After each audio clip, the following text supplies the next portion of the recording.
Back in, get it out. Nigga showed me the way on that front street. Fucked up way, showed me the way. I'm gone. Hey, we get it out. Gone, Lock me. Gang. We got the pack in and got the back end, get it in and get it all gone. You can pull up on that front street tryna find me, I don't even got a phone. I'm in this bitch from the sun up to the sun down to the pack all gone. No, I ain't never going home. I'm in this bitch all night, steady right song. The J's won't leave me alone. Make one hook, the rest shit come off the dome. Nigga keep calling my phone, at my price, I don't even know what he on. Don't even know if he lost, don't even know how to talk cause he ain't my dog. That's that shit in the wild, tryna get so much shit can't fit in the We vault. really trap out the trenches. Remember I was chasing these bitches. Now I get money, and it's different. On this wall, we caught more switches. I'm to my handling business. We hop out, all black, get busy. Showing out for the ground, on in person. You ain't really ain't with it. The biggest in the trenches. Feel like you ain't gon' keep him a smitty. Do the front line work in that glizzy. Lil' China and Blake on a mission. We been blocks, we don't do no miss. This shit out the land on the pack touchdown, we lit. I'ma go break on the bitch. Soon I know the bitch this it. They like an dog tryna get them a fix. It's child and all that, nigga. I don't wanna see you. Wanna get involved. All that boss, man. I don't play with us.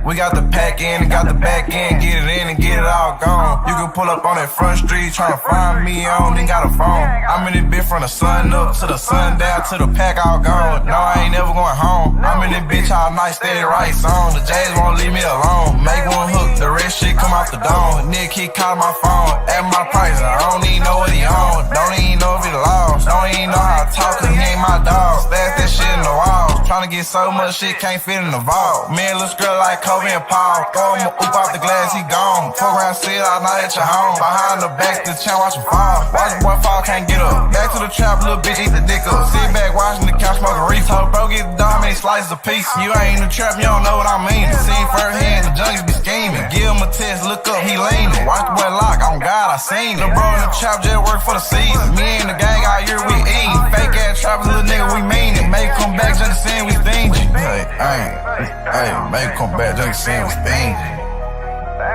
We still got the biggest bag on the block. No way ain't use no clock. Hey, we gon' sit in that bitch till it's hot. Gang. I'm the boss man, affiliate. I'm the payroll. Come on, let me go ahead and live.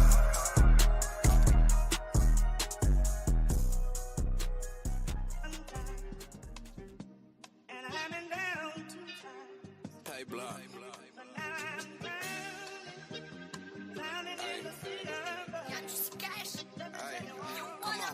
Come on. 6, come on. Ay. No, I stay with the stitches. Trap out the door, my brother, we be down the block, get it in the trench. 6, ay. Hold on, no, I stay with the stitches. Trap out the door, my brother, we be down the block and get it in the trenches. Ay, spin on they block with 100, jump back at the dump and it pin this mitch. Ay, pull me a 4 in this bitch, I'm tipping. Can't wait on a whole little bitch, I'm dipping. Slide on they block with the stitches. Hold on, no, I stay with the stitches. Trap out the door, my brother, we be down the block and get it in the trenches. Ay, spin on they block with 100, jump back at the dump and it pin this mitch. Ay, pull me a 4 in this bitch, I'm tipping. Can't wait on a whole little bitch, I'm dipping. Slide on they block with the stitches. Slide on that block, that glizzy. Hop out, get pushing on to get busy. I get to work in that chop, I ain't missing. Bitch, I'm gonna do to keep me out your mentions. Keep me out of your mix. I'm hop out with that switch. Better get low when I hit. 6, ay, nigga, better get low when I blow at the op. Real pay block, man, put a nigga on fire. Told Doodle, don't stop until that chop lock. Never be hop out, get to work in that Glock. Real stand up, nigga, don't fuck with the cops. Ops, we put a nigga in the box. My gang stepping and having a lot. Go jump in that car, see the pain in my eye. See the pain in my face. I'ma hop out, get the heat in that joint. Real block back, nigga, I serve you an 8. Pour 4 my cup, let's start off the day. We hit they block, make it shake. I hit a nigga in his face. Lloyd bet pay, we ain't fight no case. Lock it behind me, it's a chase. Hold on, no, I stay with the stitches. Trap out the door, my brother, we be down the block and get it in the trenches. Ay, spin on they block with 100, jump back at the dump and it pin this mitch. Ay, pull me a 4 in this bitch, I'm tipping. Can't wait on a whole little bitch, I'm dipping. Slide on they block with the stitches. Hold on, no, I stay with the stitches. Trap out the door, my brother, we be down the block and get it in the trenches. Ay, spin on they block with 100, jump back at the dump and it pin this mitch. Ay, pull me a 4 in this bitch, I'm tipping. Can't wait on a whole little bitch, I'm dipping. Slide on they block with the stitches.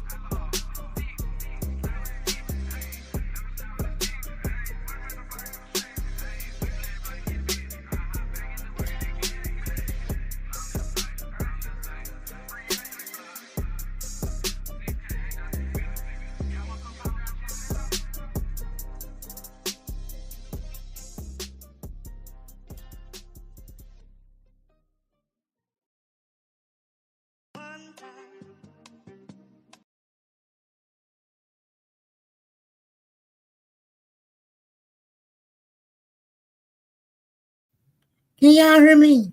Okay. I'm trying to get warm, y'all. It is pouring down raining. And y'all know I walk slow due to my accident. Super slow, so I got soaking wet.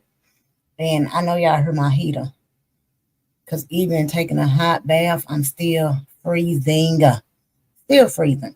So look, I know we said I said I was gonna go live about Messiah, change of plans. So y'all remember the live, right? When I first started doing like the content live, the who the fuck did I move in with? Woo. So remember she said she was finished with 12. No.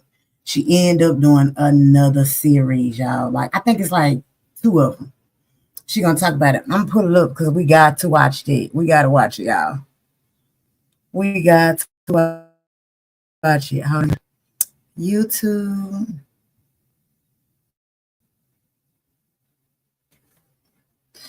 Let me pull it up.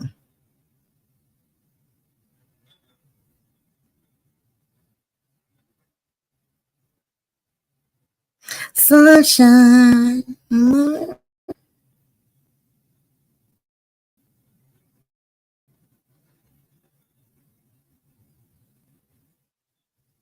Okay. Hold on, y'all. I'm picking it up.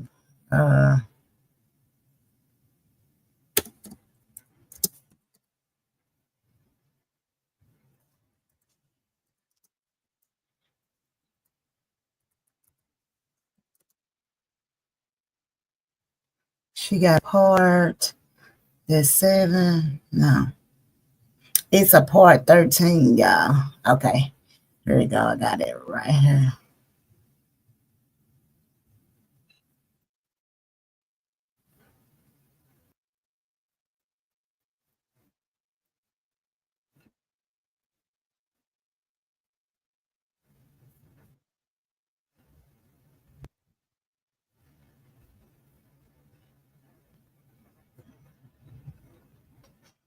Okay. So, look, I got it pulled up. And I got to let y'all. We just gonna freestyle this live, y'all. On the cool. We just gonna chill.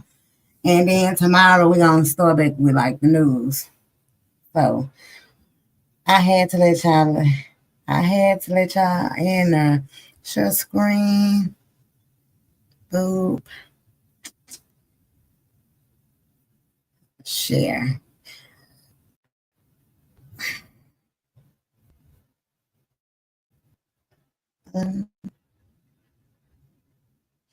Okay, so she did a 13. So salute everybody that's coming in. Let me see if I can go back up to the top. We did an earlier live. Me and Mac Ash, Doug, Leg, all this was up here just chilling. And I told them that I was gonna get off because I was at work. And I was at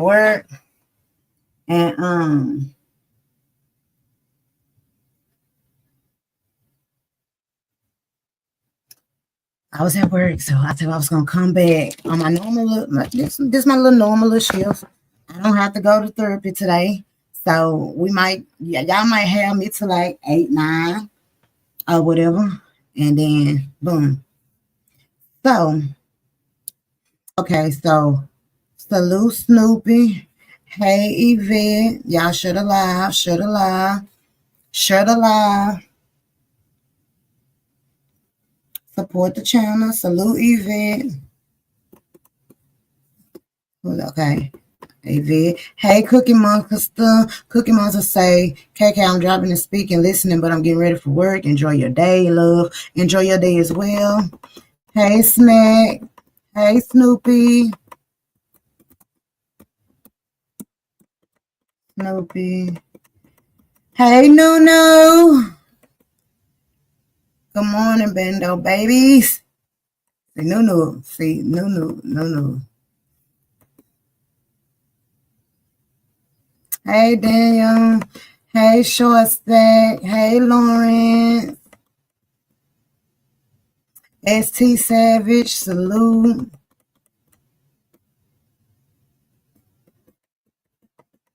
Okay, I'm trying to make sure I get all y'all. Hey, Straight Ballin'.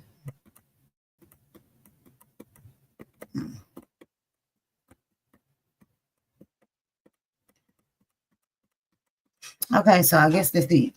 That's it. That's it, y'all.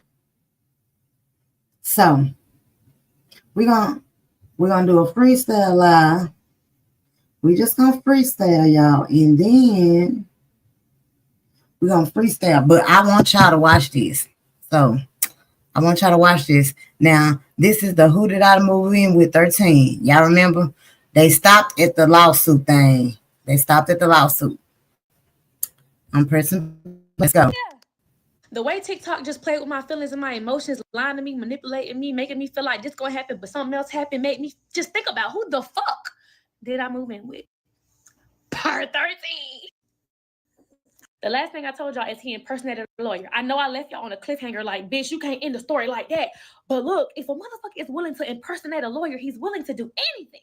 And no, this ain't no PR stunt. This ain't just for entertainment. This really my real life. So I was like, you know what? I'm off the shit. But the motherfucker didn't stop. So I guess I'm gonna give y'all what y'all been wanting. Let's get into the story. He texts my phone at 9:34 p.m. and says, my lawyer reached out to you through email. Do you even have an attorney so he can speak with them and not you? So I'm like, hold on. This is serious. I open my email and I see I have an email from a Freddie Notch lawyer at 9:28 p.m. And I'm like, damn, these lawyers ain't got respect. They don't got office hours or some shit. But then I'm reading the email and I'm like, something ain't motherfucking right. Because what lawyer used AKA? 9:28 p.m., 9:34 p.m. A new year and a new adventure with the perfect Chevy to take you anywhere with pure power unleashed. It's no way you sat there and typed up that fake ass email, made that fake ass account, emailed me like you was a real lawyer, then waited 5 minutes to tell me, hey, my lawyer reached out to you. Ain't no lawyer about to sit here and call you and say, hey, mister, I emailed her. Can you let her know that I emailed her? Whole time you in my email telling me that you don't need to have no contact and stop speaking on this man, but he gonna call you and say, hey, hit the girl up and tell her I emailed her. This shit is just crazy. It just got really crazy for me, but it didn't stop there. Who the fuck did I move in with? Part 13. At the time, I wasn't thinking. I was being very professional, and I emailed the lawyer back. If you could pause the screen and see what I said, that's how you come correct. I never got a response to this day. I still haven't got a response. So I'm off the story. I dropped part 12, and I'm like, I'm done with this. It's getting overwhelming, but the world ain't done. The world want to know more. So they go to his page. They finding out who he is. They on his comments. They on his live. They is on his ass bad. Everybody's asking about the lawyer because I guess that's where I left the story off of. And he sits here and says, he's on his live and he like, oh, trust me, she's getting a cease and desist letter. She's getting it to her address. So all the time she likes to open people mail, she better open that mail. I never opened your mail, sir. Don't be spreading false information like that about me. My parents end up getting in contact with him. A lot of people want to know what happened to your dad. What did your dad say? What did your mom say? They called his phone, right? So I'm thinking it's over. I stopped the videos. No. My dad then heard the diss track about his wife, and he calls him. He ain't texting, he ain't going on social media, he going man to man, and he calls him. So I get a text message from him, and this is what the fuck the text message says. Get your parents for real. This man called my phone with that bullshit. I wish I would all leave me alone and move on with your life. You still making videos about me. This man calling my phone, screaming and hollering like a grown-ass child, and your mom disrespected me, and I wish all y'all would get over it and move on and stop bothering me for real. This shit getting old now. I let her disrespect me so many times before, and I even said nothing. Man, I don't give a fuck. Hold on. This old ass nigga calling my phone, spot to cry, screaming and hollering. Niggas don't even go this hard for his real child, but trying to super dad. Like, who the fuck? Who the fuck? So you go live still talking shit. You put out a diss track talking shit about my mama. You talking about this man's wife, and then you turn around and say, oh, y'all need to leave it alone. Huh? It's like this man like to throw rocks and hide his hands. Like, you did not just sit here and talk all that shit. My dad's not playing about me, talking about he going harder for me trying to play somebody daddy. That's my fucking father. I don't know where yours is at, but that's my dad. What did you say about his daughter? He do not play about his daughter. So after this message and this message, he still wants something from me.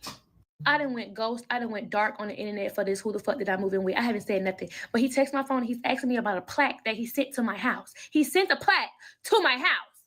He's moved out. He's over with. The story is out. We're not talking, but you send something to my house to get back in contact with me and ask me, hey, did my plaque come to your house? He didn't get a response from me, so now he wants to argue with me. Still no response. So now I guess the next day he's like, I could pay to break the lease. Like, I don't know. Now he's still trying to throw that money in my face, y'all. He back at it. It's like he can't help it. He want me to stop telling the story, but now I'm stopping contacting him. He's going crazy. So I tell him, I'm done telling my traumatizing story. Like, you ain't got to worry about me. He say, F you. Oh, my God. But you want something from me. Randomly, he sends me this message, pause the screen. It's like it's eating him up that I'm not talking about him no more. It's like the who the fuck did I move in series with was like traumatizing him, and he was mad about it, but it was keeping him going. So he keeps fucking with me. So I said he's bothered as fuck. Of course you're unbothered. Everybody hyping you up. No, bitch, I'm unbothered because I'm unfucking bothered. So people gonna ask, why didn't I just block him? Listen, I was going to block him, but then I received this big ass fucking box at my door with his name on it, and I'm trying to figure out who shit is this. I done got a big ass plaque to my door, literally the size of me, and I'm trying to figure out who shit this is. The fucking badass jit. Oh! So he's texting me, can I come get it? No, you cannot. Well, can my friend meet you with it? No, he cannot. Bro, Kia, why you acting like this? Can you please just give me my shit, bro? Are you serious? I said, I'm not going to damage your stuff. I'm not going to do nothing with it. But we're not going to do what you want me to do because now you're still going. You're still trying to manipulate me and you're still trying to control me. It's like, okay, babe, you're done with the story time. You're done with me. But I'm going to send something to your door. And we're going to have to contact each other some way, somehow. This is another screenshot I just found in my phone of him disrespecting my parents and asking why you didn't defend me when they disrespected me. Motherfucker, they're my parents. I don't know how it is in your household, but they're my parents. But back to the plaque. This is him basically begging for the plaque. I need that. SP gonna come get it. Good morning. You promise. Like, is it big? Is it a good size? Come on, kid. Like, he's so for real about this plaque. And I'm literally letting him know, as you can see, pause the screen and see. We're not doing it how you want to do it. We meeting on my terms. I really don't even want to give this shit to you. I really want to throw this shit back in the street and just hope somebody come grab it. So at this time, I'm basically just telling him, look, when I find time to give it to you or send it off, I'll let you know. I don't want to really spend no more money trying to send this off to you. Why can't I return it to sender? It was just too much about this fucking plaque, right? This girl, I forgot her name. Good morning. This girl covers my story, and she does a great job at covering the whole entire story. He sent it to me, but before he sends it to me, why you gotta be so quick to be in a nigga face when you got a relationship? I told y'all he like to talk about boys. I told y'all it be him, it don't be me. Look what he says about this sweet girl. Like, all she did, I think her name was Bethel. Yeah, she literally just covered my story like content creators do. And he start talking to her crazy, talking about, I know you had something to do with this. You made her do this. What? So now I'm just literally contemplating. I'm over here on live asking people, y'all, what do I do about this plaque? I send him the plaque, y'all. As soon as I send him the plaque, this man do a whole video talking about how he the king of the streets and the king of the city and he got a I'm like, oh my God, no way I just contributed to this bullshit. Then he gets to trolling bad. You want to say I'm getting clout off of this story, but look, what are you doing? Ollie and Anna seemed so perfect. And what people didn't know was she was screaming for help. This shit is really just sad. But everything about him is fake, so I don't know. But y'all, I took everybody wrenches, but y'all gonna get them back. Pay for this rent by myself. I know that for sure. So no contact, no nothing between each other, but I know he's still watching me on social media because I still see him in my views. But then the story started back trending. And I ended up on Facebook. I ended up on YouTube. People making money off me now. People talking about me. It's like, damn, if you're gonna make money off me, damn, be nice. Y'all mean asses. Because I can't get in contact with you to clock you, bitch, but I can clock you and put that shit in the bag too. Because y'all be saying some foul ass shit on social media, but y'all ain't saying it to my face. If you want to sit down and talk to me, get on live with me, baby. What's up? No, I'm just playing. Y'all can have y'all opinions. I ain't mad. I was really slow in the beginning. No, it wasn't about the money. When I first seen him, he was not my type. He was a rapper. He was skinny, and he just wasn't somebody I date. If you knew who I was dating before, you would know I definitely downgraded bad. But I was like, you know what? Let me stop dating in my type. Let me stop dating in what I want. Let me go for something fun, something extravagant. I was happy with the nigga when we first started dating. We was like having hella fun. He was like literally love bombing me. So for y'all to keep talking about, oh my gosh, she only went for the money. What money? Show me the funds. What money? The fuck? I was having fun until I wasn't. But anyways, yeah. When I started to see that people was reposting my story on their platform making money, I decided that, hell, if y'all gonna make money off me, I might as well post my story up to YouTube. And then I got a message like this. So now he's saying I'm dragging it, I'm using him for clout, and I basically want to be big and famous off his name. Then he says, I would think you would have a boyfriend by now making videos about him. Basically, like, stop using him for clout. So I'm texting him like, yo, leave me the fuck alone. Like, damn, it ain't even about you, bitch. It's my story. You put me through this shit. How the fuck you put me through hell? And then when I talk about it, you want to make it seem like I'm using you for clout. Bitch, I wish I never even went through the shit with you, but I put myself in this situation. So it's like, you know what? You got it. You got it, my boy. I'm going to ignore you. I'm going to leave you alone, and I'm going to live my life, and I'm going to start having fun. So I start traveling and shit, right? I post a picture in Colorado, and he like, but when I wanted to take you to Colorado, you had a problem with it. God damn, where your mama at? Shit. It's like I can't shake this motherfucker. But despite all this shit that's going on, my birthday just came. And let me tell y'all what this motherfucker did. I ain't gonna lie on this nigga. I'm gonna be so for real. This man hits me up for my birthday and say sorry for everything that he put me through and sends me money for my birthday. I will be doing a Q&A on YouTube. So if you have any questions from this series, please drop them in the comments. Anything I didn't cover. Now, a lot of people have their comments about me. A lot of people have their opinions. Really, I just feel like the opinion you have about me can be shoved up your ass if it ain't positive. Fellas, this year's NBA All-Star Game is going to be can't-miss entertainment. We've got a whole...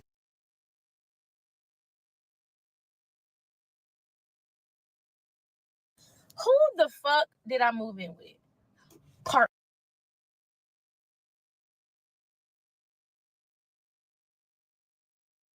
Okay, y'all, it's a part 14. But I did see some comments, so I'm going to stop it right there. Hold on. Because I seen Eddie. Because Eddie, she telling this story, but I kind of feel like she like it. You know what I'm saying? Shout out to Pamela for being a member for 12 months, baby. Salute to you, baby. Let's go. Damn, where Eddie comment go? Eddie said, girl, get your damn number change. Send that plaque back to sender. Block everybody but his best friend. And it would drive him crazy. And call it a day. Now, Edie, I just kind of feel like she liked the attention. She's saying she don't care. Because I would have been blocked him. I used to block my husband. We were still staying in the same house together. Like, I'm going to block you today. While I'm at work all day, we get blocked. Get out the bushes and hit the like button. Let's go. You know what I'm saying? Like, hey, big red diva. I think she liked the attention. She liked him fucking with her. But this is the second part. Look, Eddie and me and Eddie at the same time. Hey, KB.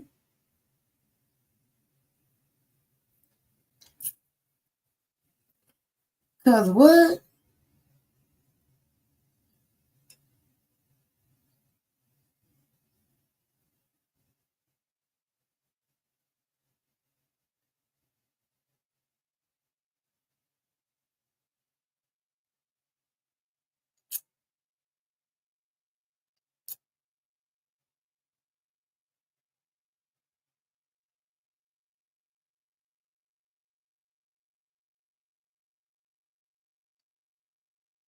Hold on, y'all.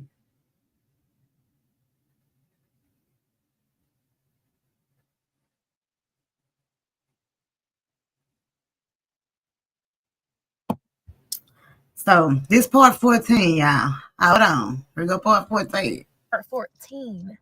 Why is there a part 14, Kia? Now, I was getting my hair taken out so I can get my hair done. And y'all done seen a whole bunch of goddamn hairstyles in this series, but I decided maybe I should show them my real hair, you know what I'm saying? But yeah, part 14, because why the hell did I get DMs from Mr. Deshaun? And Deshaun, I guess, wants to tell y'all something. So I guess I'm going to let y'all know what he has to say, you know? Right, Eddie. She sleep missing. Hey, I'm gonna tell you this, bro, that I won't text you or say nothing else to you because you tend to take everything that I text you or send to you to use it for more of your little TikTok videos. So why the fuck do you tend to keep texting me and sending me shit if you know that I'm gonna take it to my TikTok videos? So let me fact check you right quick. Who are you talking yourself to? and you really need to humble yourself. I need to do what? First of all, I don't need to do a bitch ass thing. But I'm gonna let you talk. First of all, I never got my plaque sent to your house to keep in contact with you. And I'm pretty sure you know this. I got that plaque sent to the house while I was still living there. 2 months before it came. It just happened to come when I moved out. That was a lie. And second, you talking about oh, I wasn't your type, I was skinny, I had grills, and I was a rapper. That's like me saying you ain't my type because you buff as hell and you got braces in your mouth. Like, humble yourself, bro. Like, then you gonna tell people you downgraded bad. Like, I did. So who I was dating before, you know I downgraded. How the fuck you downgraded bad? I did. Hold on. Let me fact check you real quick. How did I downgrade bad? Hold on.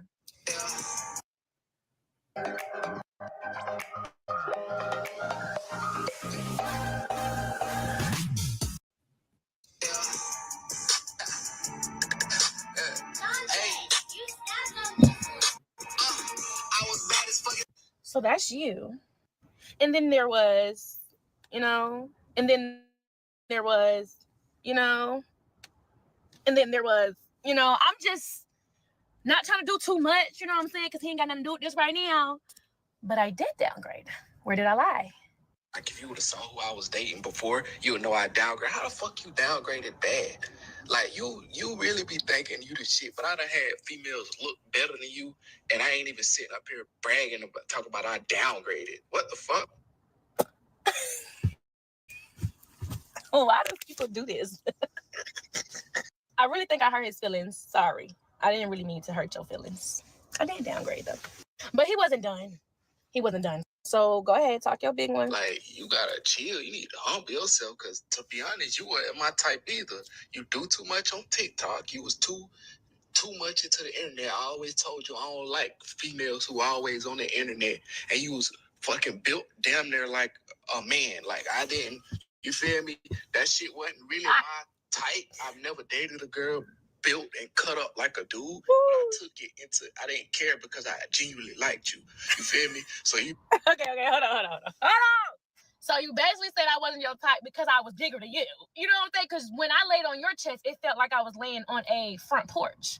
You know what I'm saying? When I was cuddling with you, I really felt like I was being hugged by a bag of bones. So I understand when you mean like your type wasn't somebody who was built like I was. You know what I'm saying? Like, I know I got a little, like, I'm cut. I got a little shoulders on me. I got a little track body on me. I'm sorry. I'm sorry it was a little too much for you. And saying that I wasn't your type because of social media, you really watched me on social media. You stalked me on social media. So to say that I wasn't your type when that was the platform you literally was stalking me on before you DM me is a little weird, baby. But I'm gonna let you keep talking your shit. Go ahead, talk your big one. feel me? So you really need to chill, humble yourself, because I done had bitches look just as good as you, if not better. And you talking about you downgraded, bro. Was the downgrade. All the nigga had was weight. He was just big. Like that. Like, come on, bro. Like, you still doing this shit. You still on the internet cloud chasing for attention, likes, and views. Like, you gotta grow up, find something organically to build your fan base off of, and stop doing it off drama. Okay. I'm sorry, Father. I'm gonna do better. So he says I'm clout chasing, as if he is somebody to clout chase off of. If I haven't mistaken, you know what I'm saying? Because I'm clout chasing. Hold on. If I'm not mistaken, if I go to your YouTube and go in your comments, everybody is talking about how I put you up, how I set you back off, how I got you back in the booth. I really turned you up. You should be texting me saying thank you, but like, whatever. I'm gonna keep playing what you gotta say. Talk your shit. And when you sent the Plaque, I made a video. You talking about in the video, I say I'm the king of the world. I'm the king of the streets. At what point in that video did I say some lame ass shit like that in the video? Never once said nothing like that. What I said was, I accomplished something that nobody in this area has, and you can go fact check that. Nobody in my area has ever gotten a Plaque. That's not saying I'm the king of nothing. That's No, you did not say you was the king of the streets. I was over exaggerating. Because when I heard the video and you were just talking about how nobody ever in the Florida area have accomplished what you've accomplished, it just seemed like you were like, I'm the king of the streets. So yes, I did say you were like, oh, I'm the king of the streets. But you're right. You said what you said. Congratulations on your Plaque. You know, like Badass Jit was made 15 years ago and you did your big one. Congrats. You're right. It's your accomplishment. Finish talking. You got 500K followers. You went and bought balloons and took pictures laid up in the bed. Nobody's saying you say you the king of queen of TikTok. I'm nowhere near that. It's an accomplishment. You was proud of it. You posted it. It was an accomplishment. I was proud of it. I posted a video. You sound like a hater, and you keep trying to make it seem like I'm just being arrogant and like you starting to get real corny and lame, and it's really, really, really starting to get out of hand. You feel me? Like, you need to focus on yourself and focus on building yourself off something positive and stop trying to get clout off drama. Y'all, I'm trying to tell y'all, who the fuck did I move in with? Like, I really do not know. Like, what the fuck did I do? Like, how did I do this? How did I do this? How did I do this? Ah! You said I sound like a hater. Now, sir, throughout this whole entire series, I literally let the world know that you were a great rapper. I literally let the world know that you were very talented and that somebody needs to sign you. I actually turned up to my own diss track where you was talking about me, you were talking about my mom, you were literally going fucking crazy in the booth. And instead of me going off or being sad about it, I turned you the fuck up. But I'm a hater. By the way, you said you could have F'd my friend, but you didn't want her because she was built like a 2005 Honda. That was a bar. But I really turned up because it was like, who are you talking about? None of my friends ever thought you was cute. They always told me, Kia, what are you doing? It was like, is it the money? And I'm like, bitch, he has no money.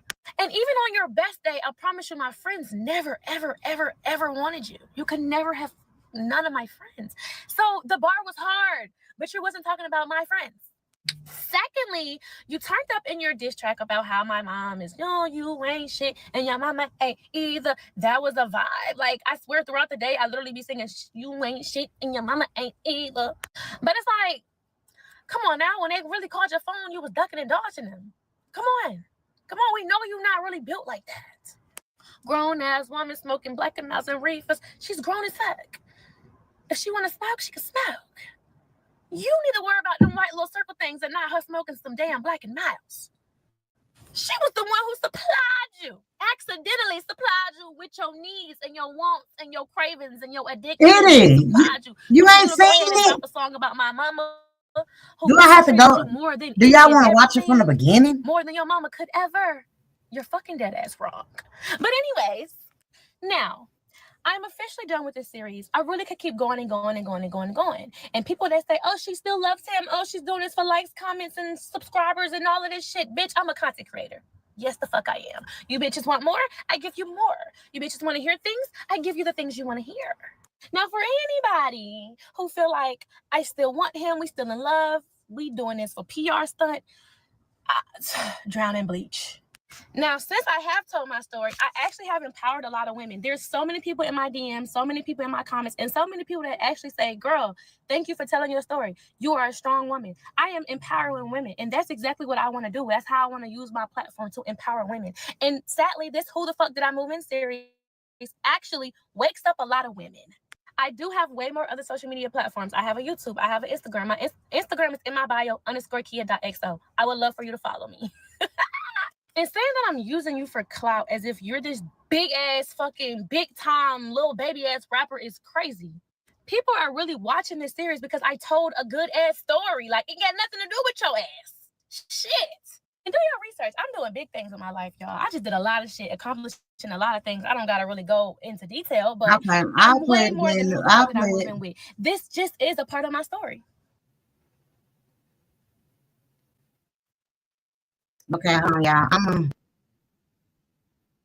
Let me find the beginning.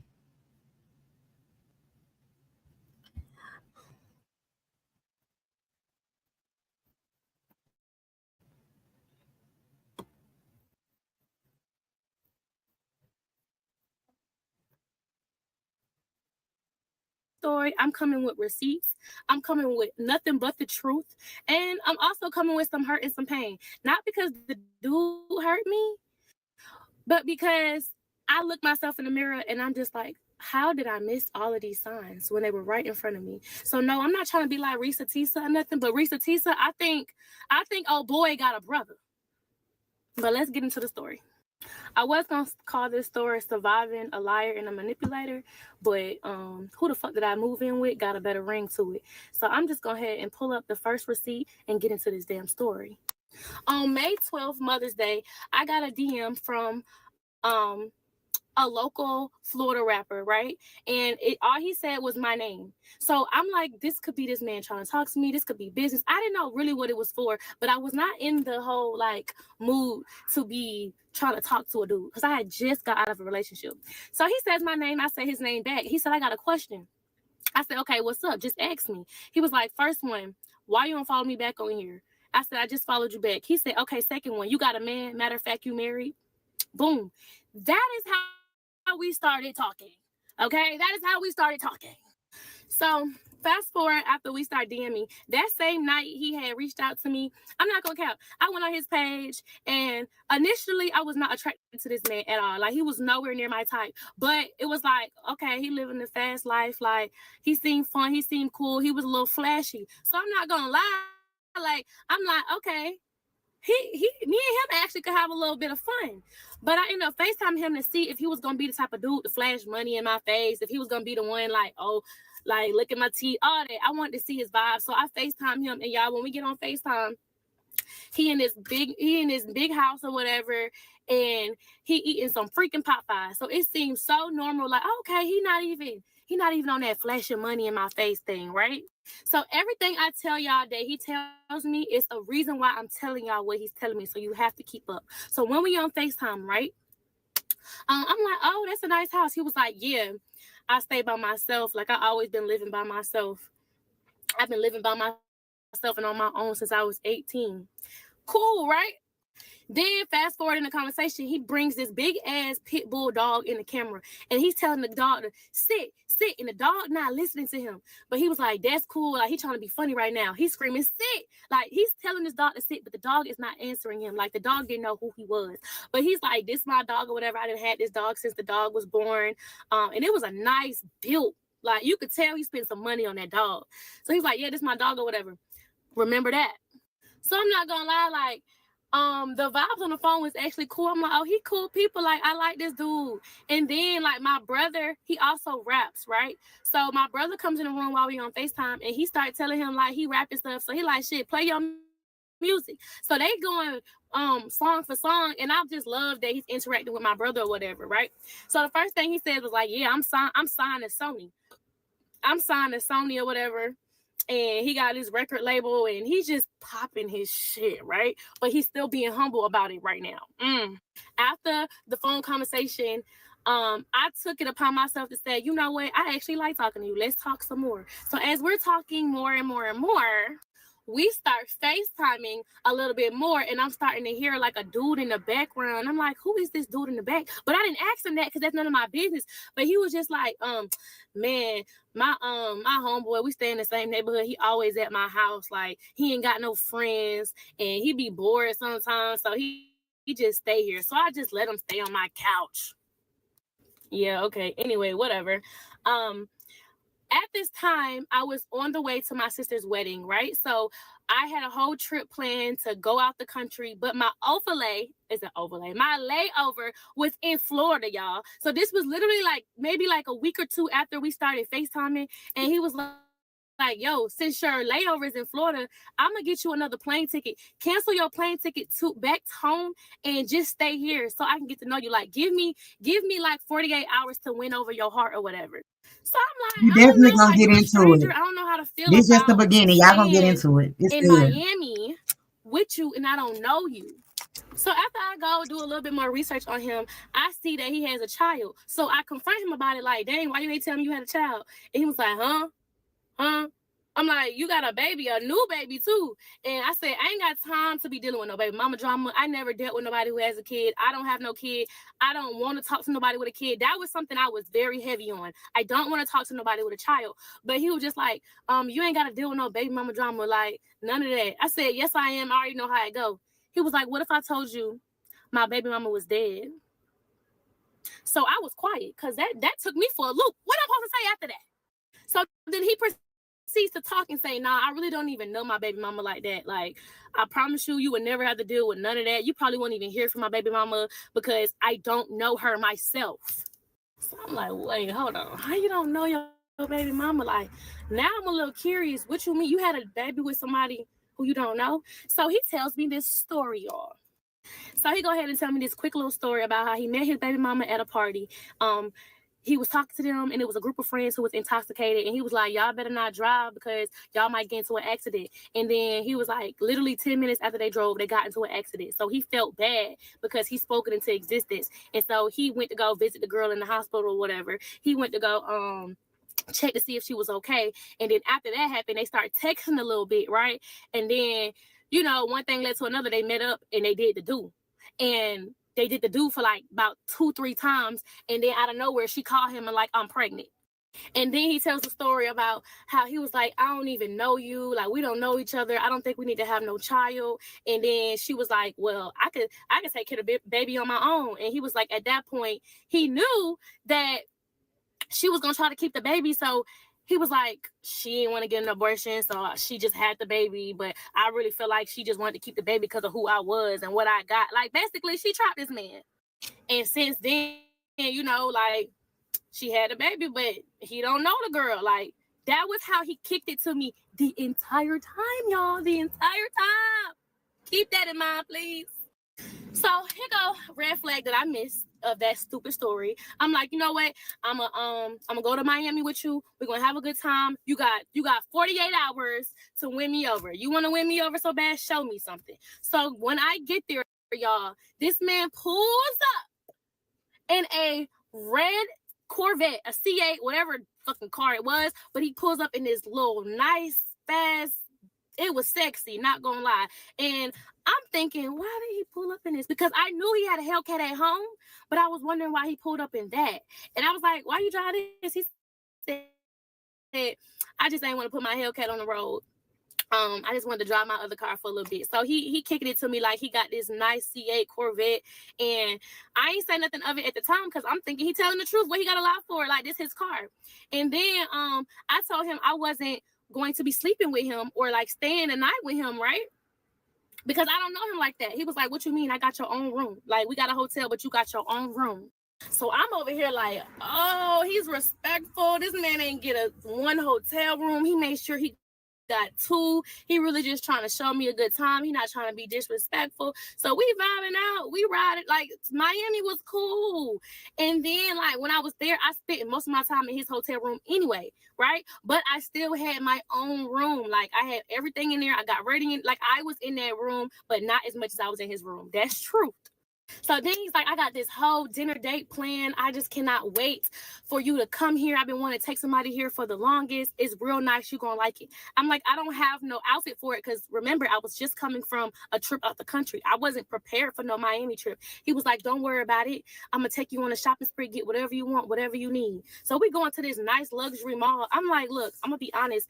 I'm not the type to shop at places like this. Like, you don't got to do much to impress me. So all these expensive designer stores, I was like, dude, I don't even know where to start. Can we go to a black people mall? That's exactly what I told him.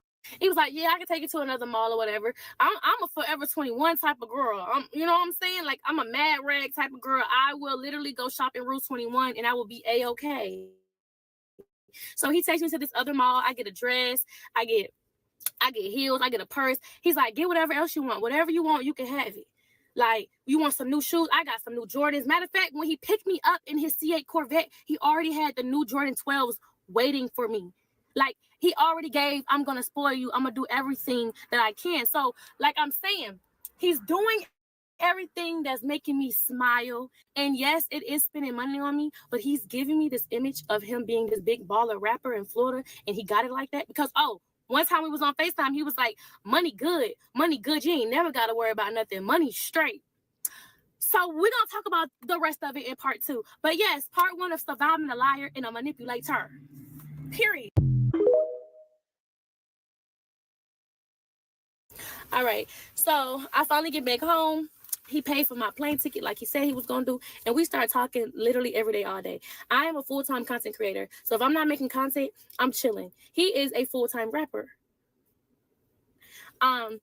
So he doesn't have a job either. So we have so much time on our hands to talk so much. We start talking for 24 hours of the day, literally. And then we start getting into family. We start asking family questions. And he was like, I'm not going to lie, I stalked you. before I even hit you up. Like, I've been following you since you had the dude you was with. I told you I just had got out of a relationship. He said he was following me while I was in my relationship, and he would look on our videos and watch them and be like, I want to be him. That's what the fuck he told me. He's like, bro, she's a good girl. Like, when I was watching y'all videos, I wasn't even thinking about him. I really was just picturing me right there. That's what he said. And then he said, I just love your family. I love the family videos with your mama. She seems so cool. And your dad, he seems so funny. I want to hang out with y'all. So I'm asking him about his family, and I'm asking him about his mama. Like, what's up? What's your relationship with your mama? And he was like, my mama thinks she our age. So, yeah. And I'm just now getting to know my dad. My dad really wasn't in my life. You know, all this story, like, I'm not trying to get too personal, but every detail matters in this case. And then when it came down to his baby mama, like, he said he don't talk to her. When we would have his child, and I would say, why I don't never hear your baby mama in the background? Like, when you drop off your baby or she come pick her up, why don't I hear her? I told you, I don't talk to her. We don't have no communication. I don't text her. I don't do nothing. If anything, if she want me, she know to text me. But we don't talk. I don't know this girl.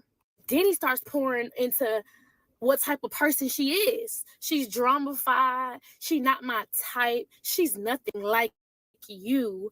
And I don't even know what I was thinking. Like, I swear I love my daughter, but I regret having a baby by this woman. I'm like, look, as long as I don't deal with no baby mama drama, like, I'm already, you know, going against my grain, dealing with you. He was like, you never gonna have to. Yeah, all right. So one day we was on the phone and he was like, somebody just sent me a picture of my baby mama and she looked pregnant. I was like, why is that even your business? Why do you care? And he was like, I'm just saying, I just think I should know if my daughter gonna have a sibling. Like, that's something that she should tell me. And I'm like, that's none of your business. So I'm finna ask her. I already sent this to her. I said, you sent that girl that picture and asked her if she was pregnant? He was like, yeah. So I told him he was wrong. He was like, all right, I'm just going to apologize, right? Keep that in mind, y'all. Keep that whole conversation in mind. That's how he told me it went. Later on, I found out that's not exactly how that conversation went with her. So as we are talking and getting to know each other and blah, blah, blah, blah, blah, right?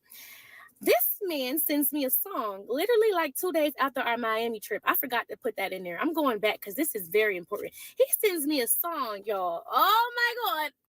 And the first time I play it, it's called First 48. I'm thinking it's about killing and stuff. What? You got a song called First 48? Y'all, the song had me on it. Wait, y'all can't hear it. Hold on. All right, here we go. Oh, yeah. So I'm listening to this in my car, right? Is on its way, boy. What's up, babe? What's up? That's me. What you doing?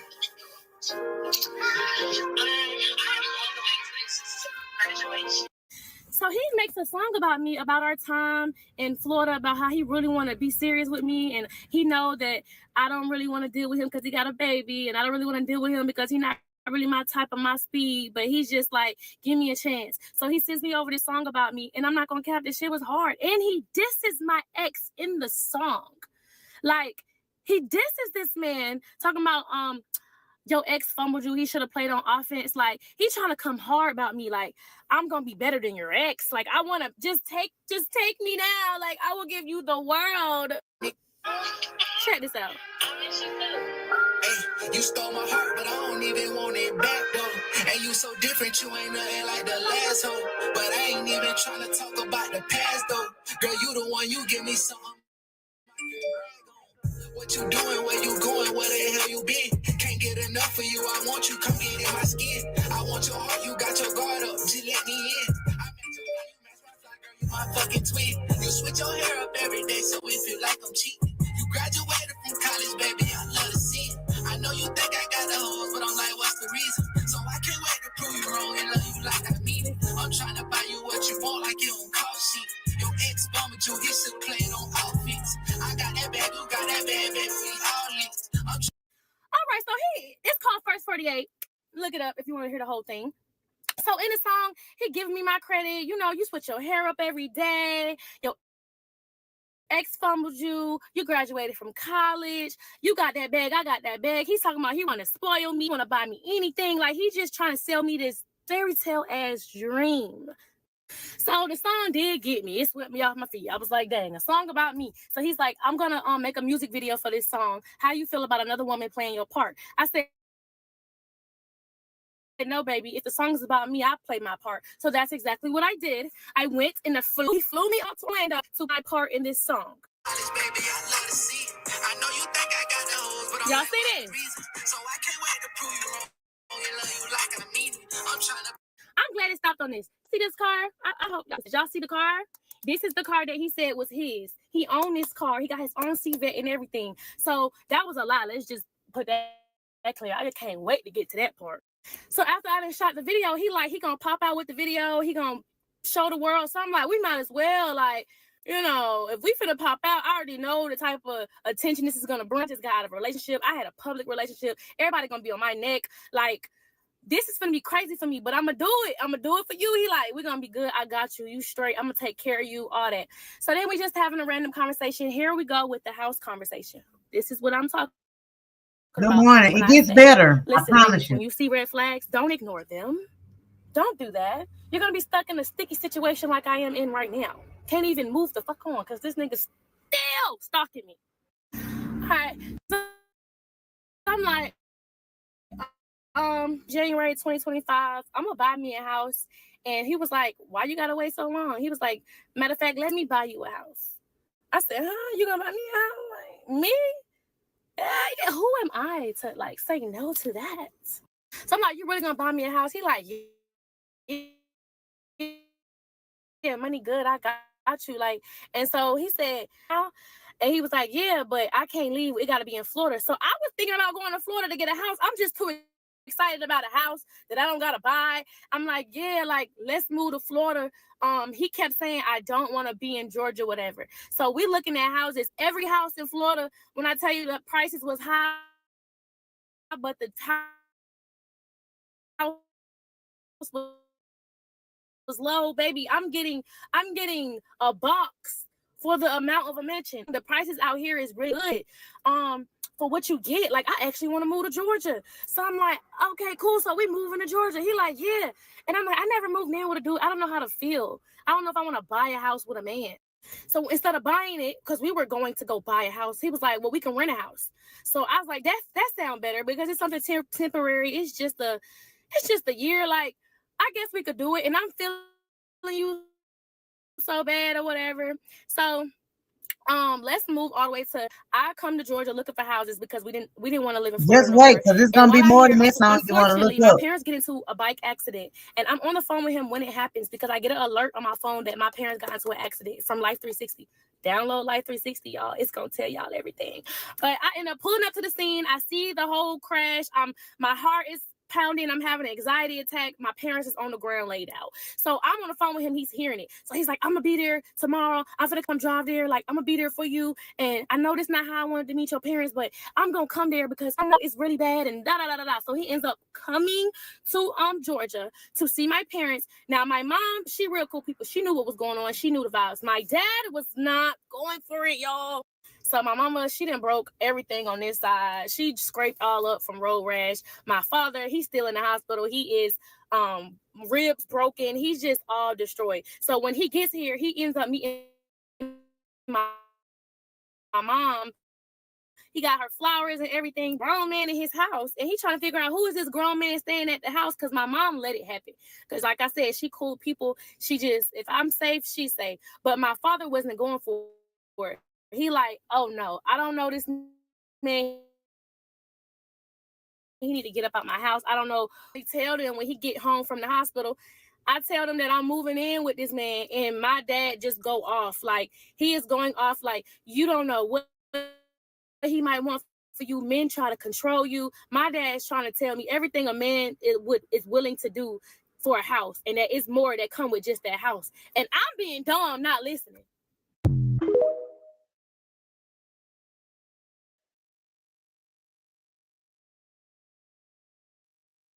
Surviving.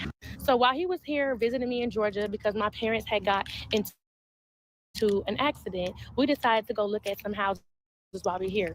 We eventually rolled up onto a house inside the same neighborhood as my parents. And we was like, oh my God, I want it. Like I walked in here and I said, this is the house I want, right?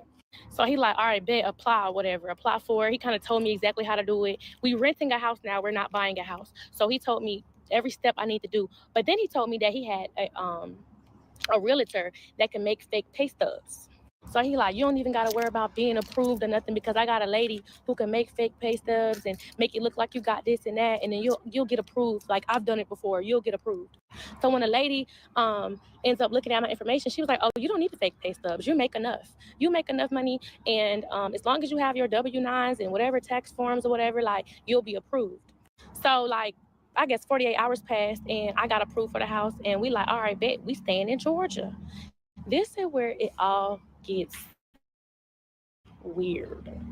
So once we got that figured out, y'all, when he came to my house, he was having a very bad toothache. This is very important part of this story. He was having a very bad toothache and he was asking for pain pills. And I was like, Tylenol for a toothache. But he was like, I got an abscess. It's hurting really bad. He needs something stronger. So I'm like, I got some hydrocodone. I don't know, that type of pill. And he was like, nah, that don't work for me.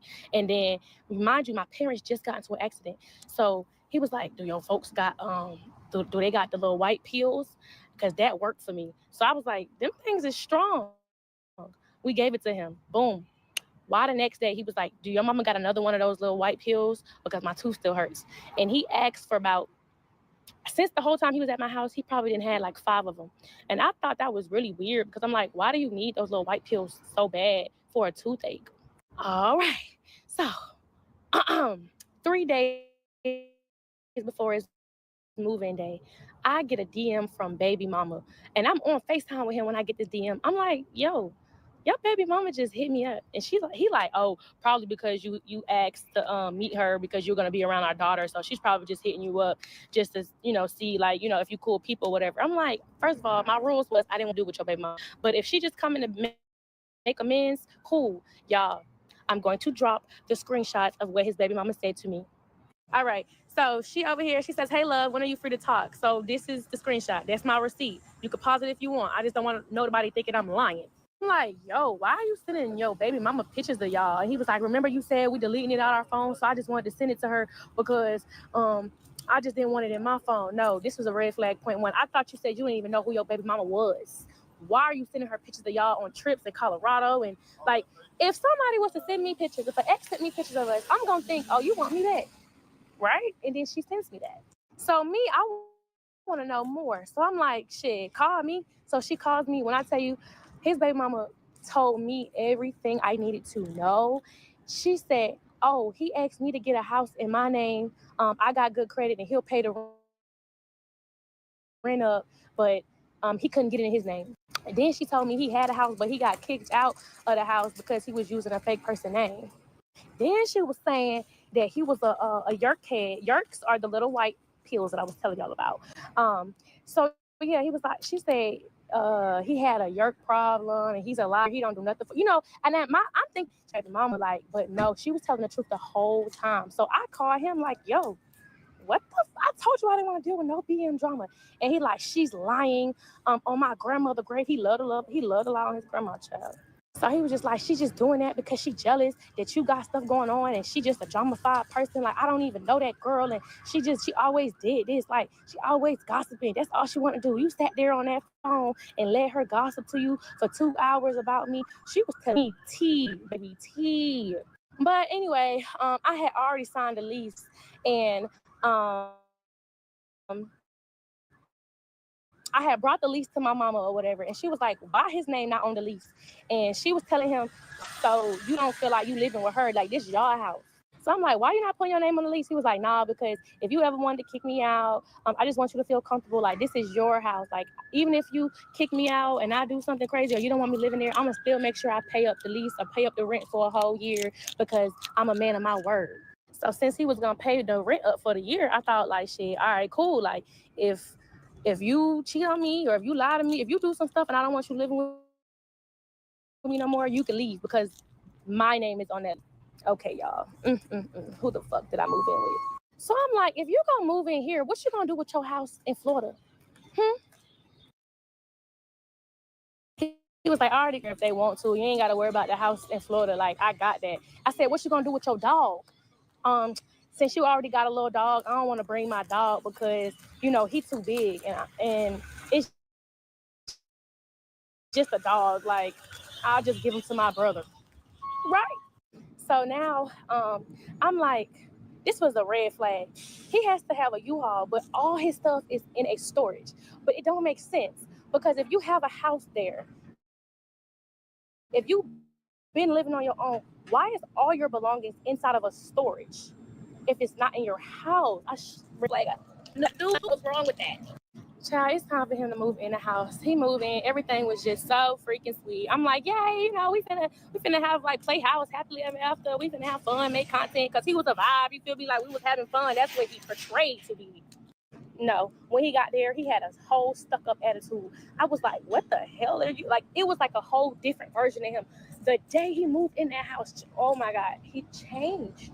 He was not that person on the phone. He was not that person in Miami. He wasn't even that person that in the music video. He changed. I'm like, let's go, you know, go to the city. Let's go have some fun. Like, we just moved in. Just chill, like, relax. Like, he started getting snappy at me. And I'm like, okay, I'm not thinking nothing of it. So then he started bringing up his tooth hurting again. And I'm like, you ain't got no insurance. Like, go to the dentist. He don't got no dental insurance. So you know what I did? I was like, as a woman, I'm going to make sure you get some dental insurance and some medical insurance because you don't need to be out here with no insurance.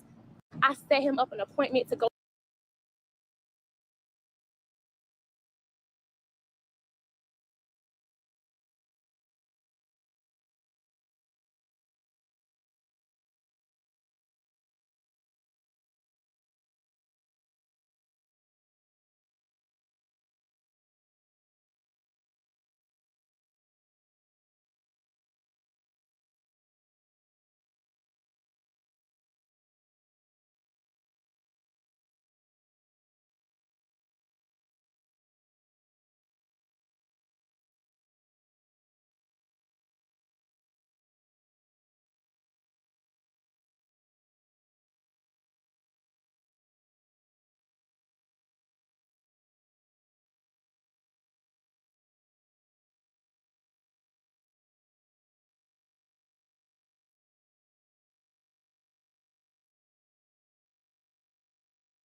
to the dentist and everything. Whole time his tooth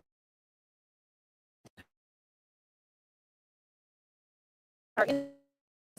His tooth hurt. Do your mama got some more of them white circle pills?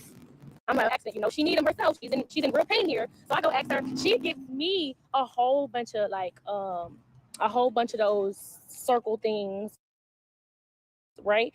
And I give them to him, and he's like, I don't know what these are. Like, I gotta look up these. These not the same as the last ones. So he told me he stole them things, and y'all, the next day I was cleaning the kitchen, and I looked in the back of the drawer, and the same pills he said he sold and got rid of was hiding in the back of the drawer, like he was hiding them. Oh, sorry, maybe I'm right about his problem, cause not me, but I didn't say nothing to him. I kept that in the bag. I keep a lot of stuff in the bag until it's time, right? All right, y'all, I gotta go to film rehearsal real quick. So, hey, I'm gonna come back with part 4 of Who the Fuck Did I Move In With, or Surviving Fucking Liar and a Manipulator. But yeah, stay tuned. Part 4 of Who the Fuck Did I Move In With?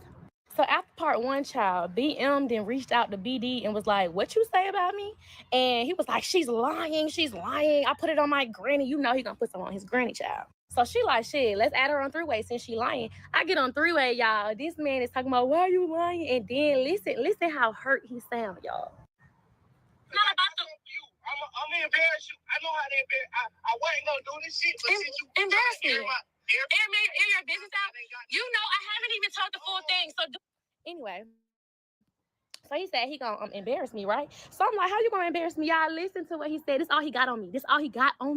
I got all them pictures of you. I got them pictures of you. Watch, I'm gonna post it. Ain't no more boundaries. You said my naked pictures?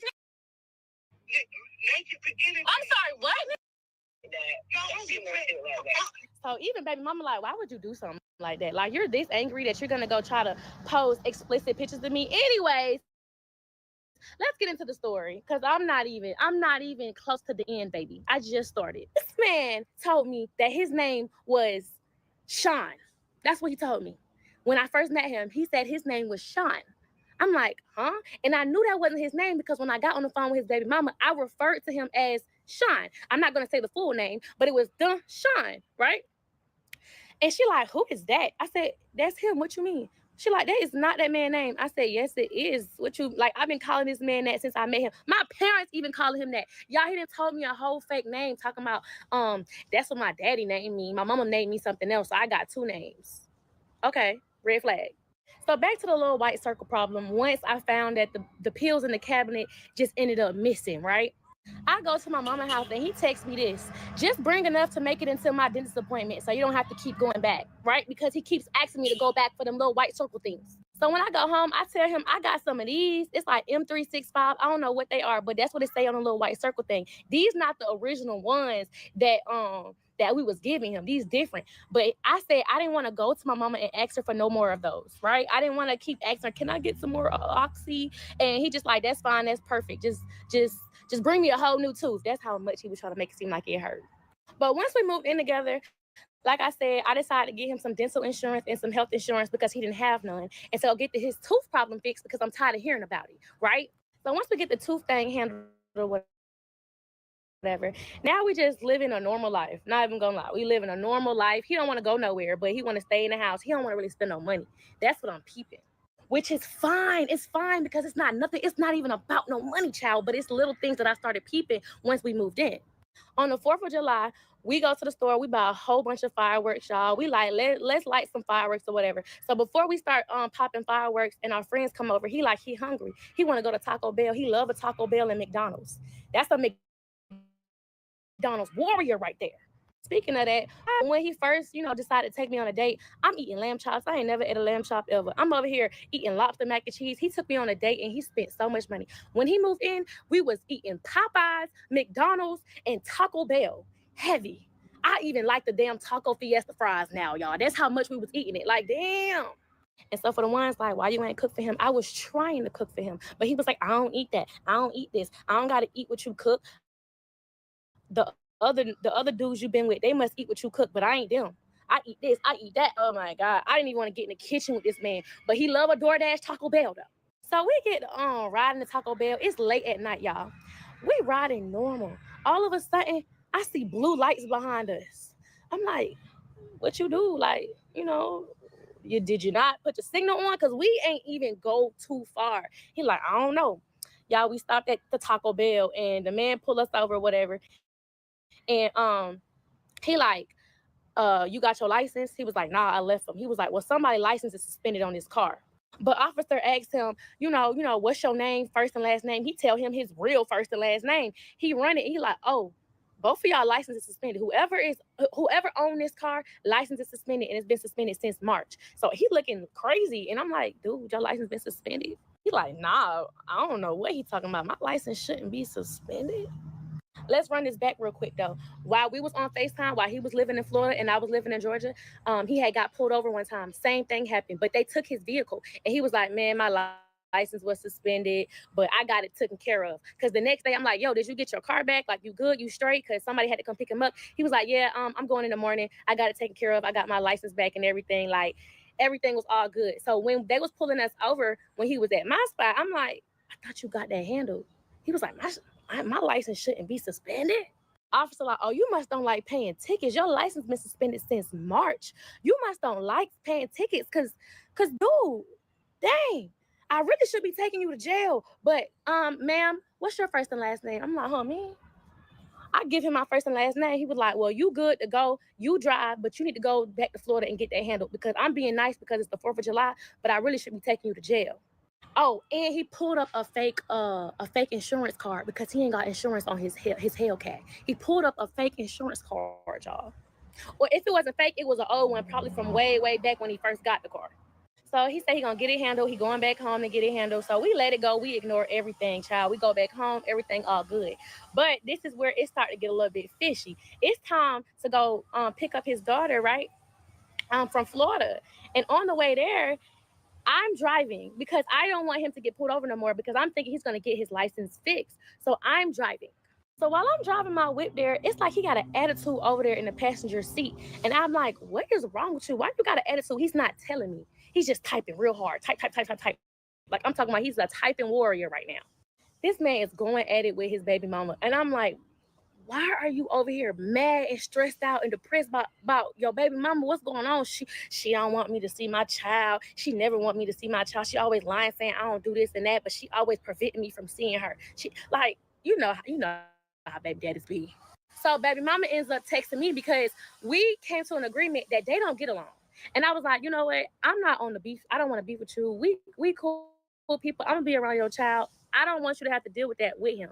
So you could just talk to me. So she hits me up and was like, girl, he back at it again, sending me all these paragraphs. Tell him to leave me alone. I only want to talk through you. This is what she said. I don't want to talk to him. So I'm like, okay, whatever. He sees me talking to her. He's like, what you texting her for? Like, dang, like, I don't even know why she hitting your phone up. That's your best friend now? That's your friend? I'm like, not you got an attitude. So now he don't even want to drive because he was supposed to drive the second half. He don't even want to drive. He's just heated, upset. He on the phone with his mama going off about his baby mama, y'all. This man talked about his baby mama like she was a dog.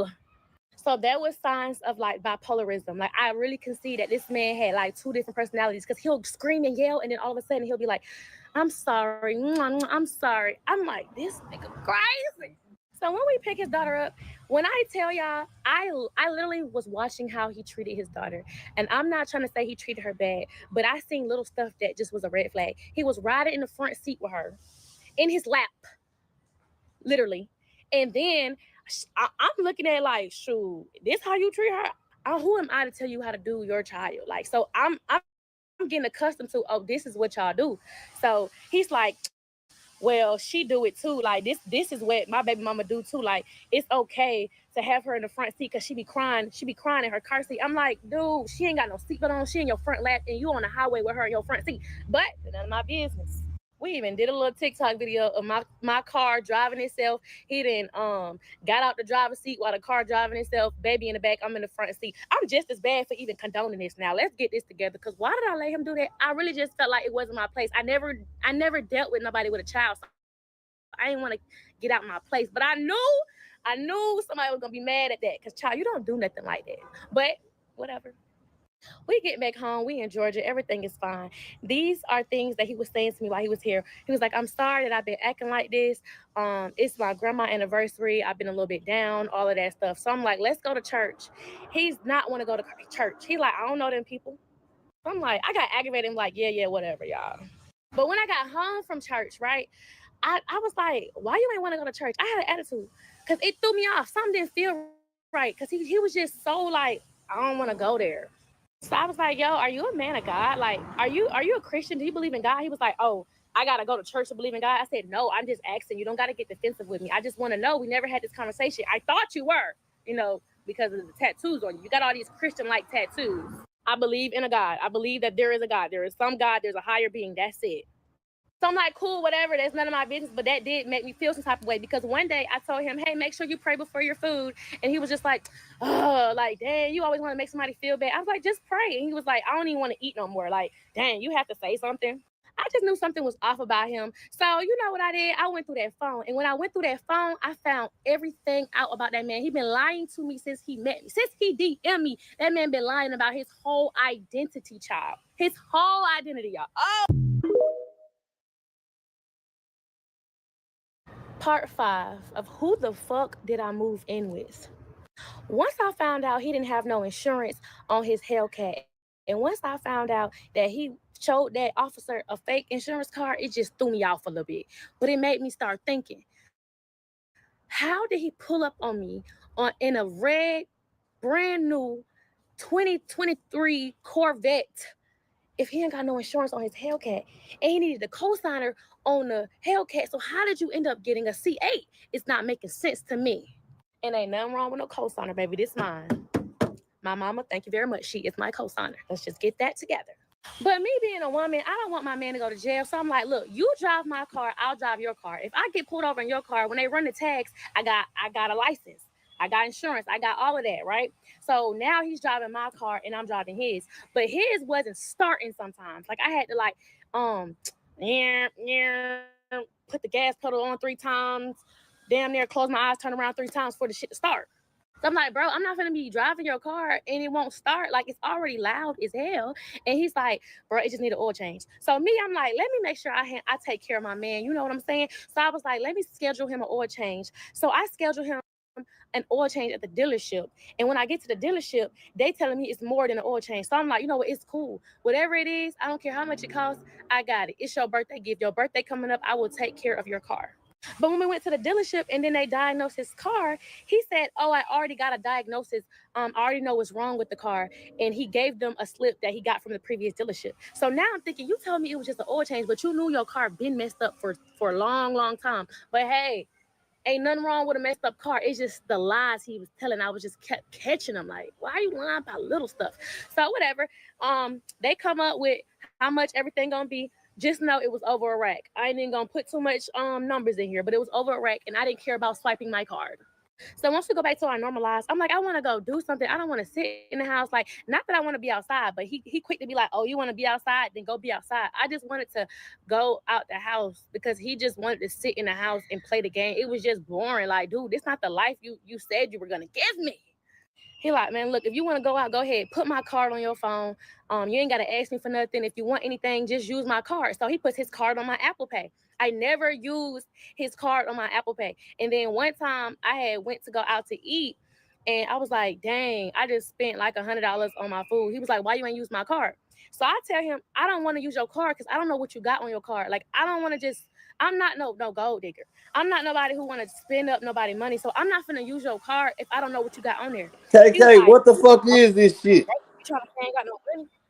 I was like, well, God like, I just damn. said I didn't want to use your card because I'm Wanna really hear this generous. I don't bitch know what you talk? Who is she? and I started seeing little signs that he didn't want to spend. The fuck is this bitch? And what the fuck is she talking about? How you gonna come over here interrupting my story time and you just told me something else? So look, brother, I said the first text I screamed, I said, wait a minute. You know, I was you know I'm a bad I was motherfucker, man. absolutely. I said, wow, I'm watching this live. You know, Oh, that's another one we gonna put in the archives. What? hey, I what? said, mm, your secrets are safe with me. I'll be tweaking, man. I ain't gonna lie, man. Shit, hell, like, hey. I'm like, what do you be thinking about? I doom doom doom doom. I wanna feel one that you're sexing. Ooh.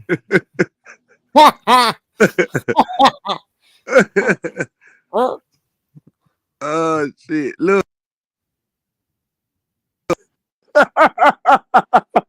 you can say what? look. What? Okay, so what this girl talking about, man? Because like, what is she talking about? She moved in with this nigga that done got them a house and he was playing with her. They like this story. Man, shit. I thought you was on some other shit. Hell, I you mean, on? we ain't know nothing. We were just chilling. But I had showed this story before and I showed them because she had did a little more series, but some people didn't see it when I played it from the beginning the other day. So we were just running it back. We just chilling though.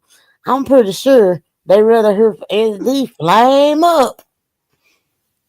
Shit, I ain't got shit to flame up on. SD right now is in the midst of running the play. I'm just tell y'all that.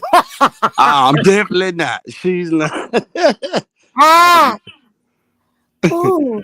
Get the Man, lights up, y'all. Woo! Get the lights up, y'all. Woo!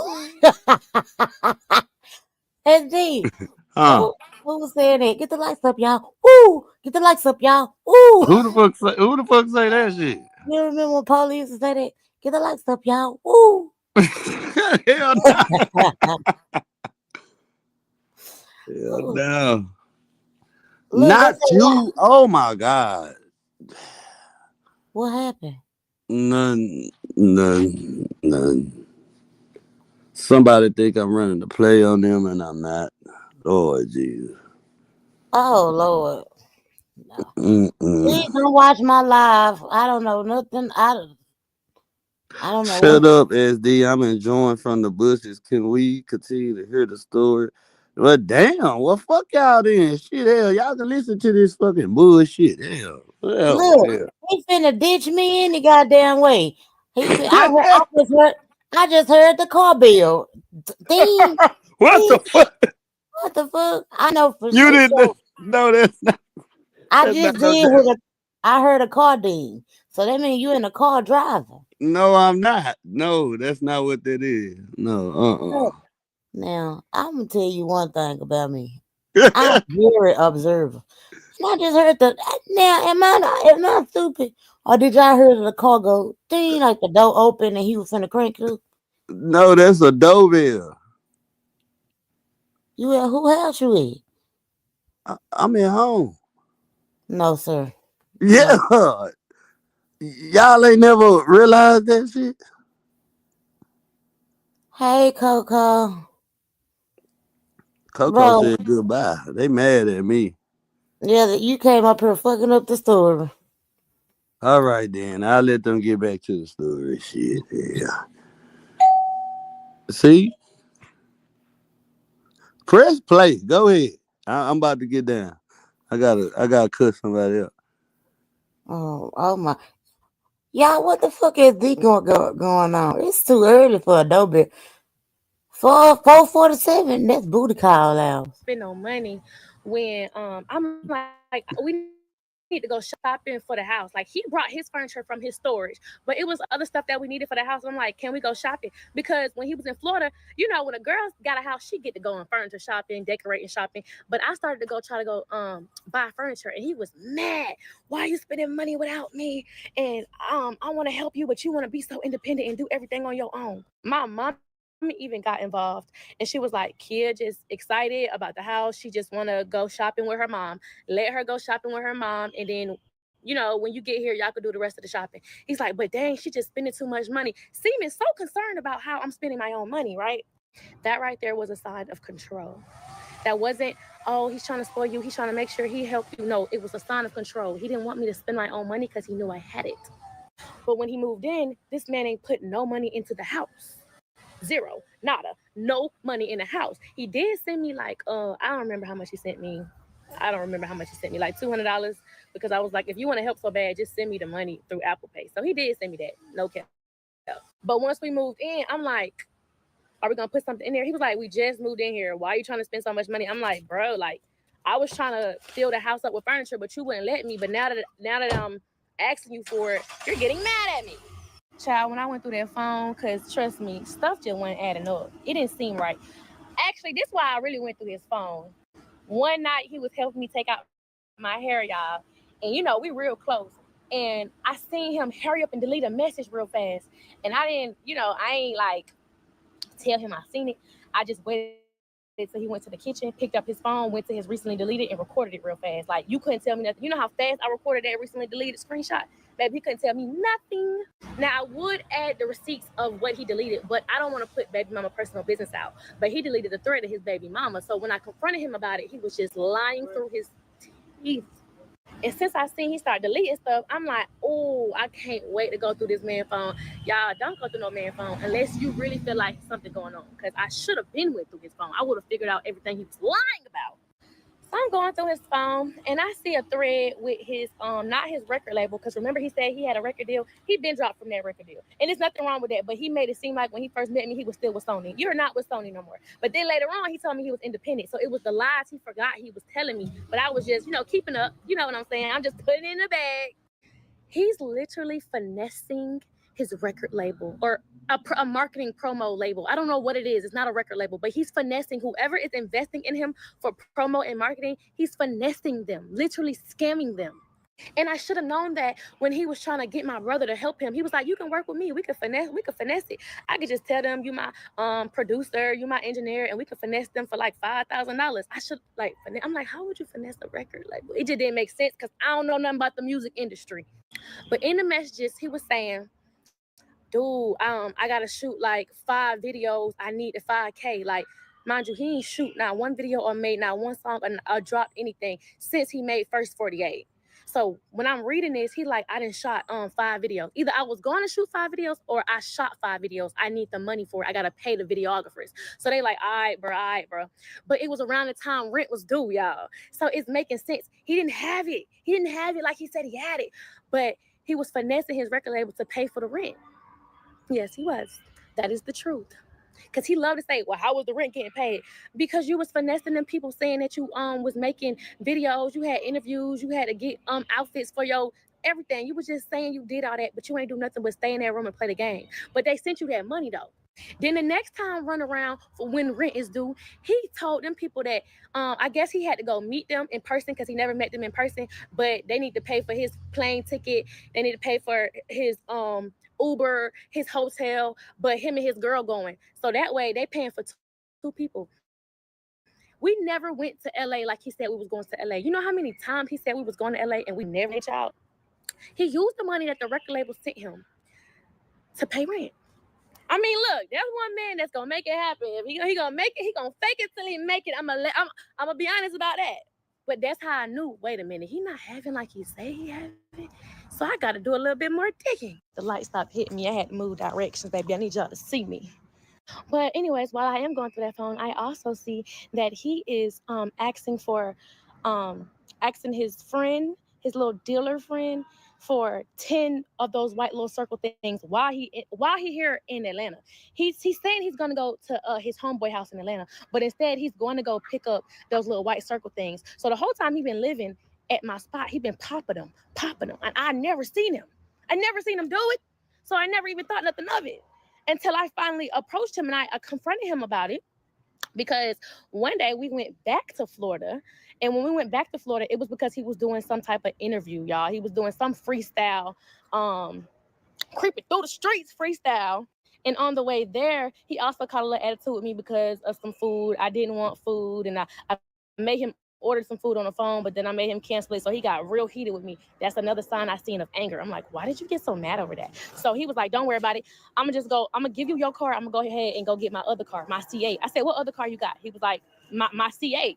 I'm like, okay. So he mad at me, about to leave me stranded in Florida and go pick up his C8 because, you know, Hellcat back in Georgia.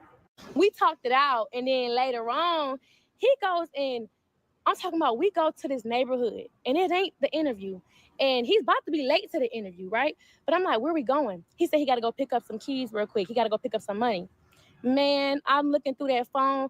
If like, come to find out, he went to go pick up some more of them little circle things. So not you went to go do a little deal in my car. And then you told me you was picking up some keys and some money. Not you went to go do a little deal. And when I guess confronted you about it. Ew, is it a filter on me?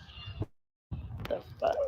So when I confronted him about his phone stuff, right, y'all, this man was going I'm talking about, he was like, what? Do I do drugs? Do I have a problem? This is the narcissistic manipulation stuff. Let me post the screenshots of what he said once I confronted him. Like, hey, something not right, something don't seem off. I just want to know, you know, because he didn't know I went through that phone. I just want to know, do you have a problem? I want y'all to read by yourself. Pause and read, y'all. It's very important information. This is manipulation 101. Part 6 of who the fuck did I move in with? We're going to have to backtrack from the story real quick because this man just made a diss track about me and this shit is hard. One thing you can't take away from this man is that he is talented and he is a lyricist. I think that's the word, lyricist. Anyway, this man can write and he hard at what he do. Listen to this diss track. Child. I was gonna keep it quiet and not say shit, but bitch, you picked the right nigga to play with. Running to the net, telling lies on some lame shit. God, I wish I never got involved with this lame bitch. You speaking on the business, you speaking on my baby mama, and everybody laughing at me cause they love the drama. And I should've fucked your friend, but I ain't even wanna. the 2005. That was a bar. Supposed to be a woman is God. Hear no evil, speak no evil, and do Christian or not. And you ask me why I when really I ain't trust you. Cause soon as you get mad, I already knew what you was gonna do. TikTok, Instagram, you trying to embarrass me. Bitch, I don't even want you at my funeral when they bury me. That shit is a bar. Videos, you scared me. I've been through the worst. That pussy shit don't put no fear in me. Money is the rule of all evil for real. Trying to fuck my image up cause I ain't pay your bills. I don't wanna hurt your feelings. I had love for you for real. Now I wish it that I never even fuck with you for real. And you saying that Oh my God, bro, D, they need to sign you and you need to go up because when I tell you, you know how to rap, my boy, you are talented. Now I feel a little bit bad because I know when you really hurt, you go to the studio because you ain't been going to the studio since me and you been together. I always wondered, like, why you don't rap no more? Why you ain't in the booth?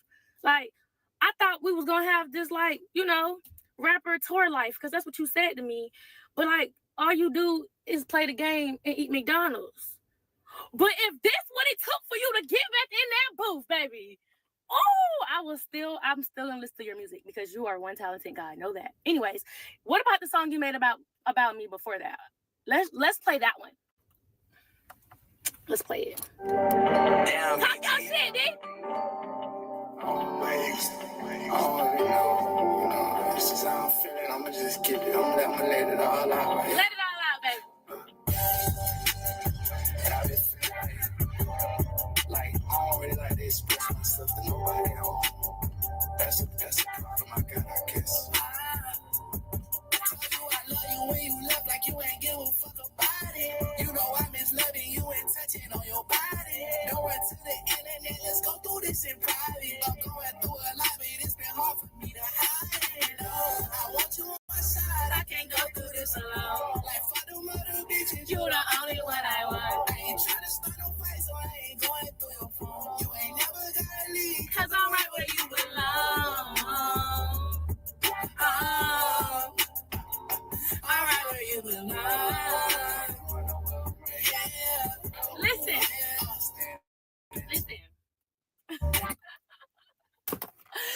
D, I'm sorry, baby. No, I'm just playing. For real, let's get back into this story because, baby, that song ain't stopping nothing.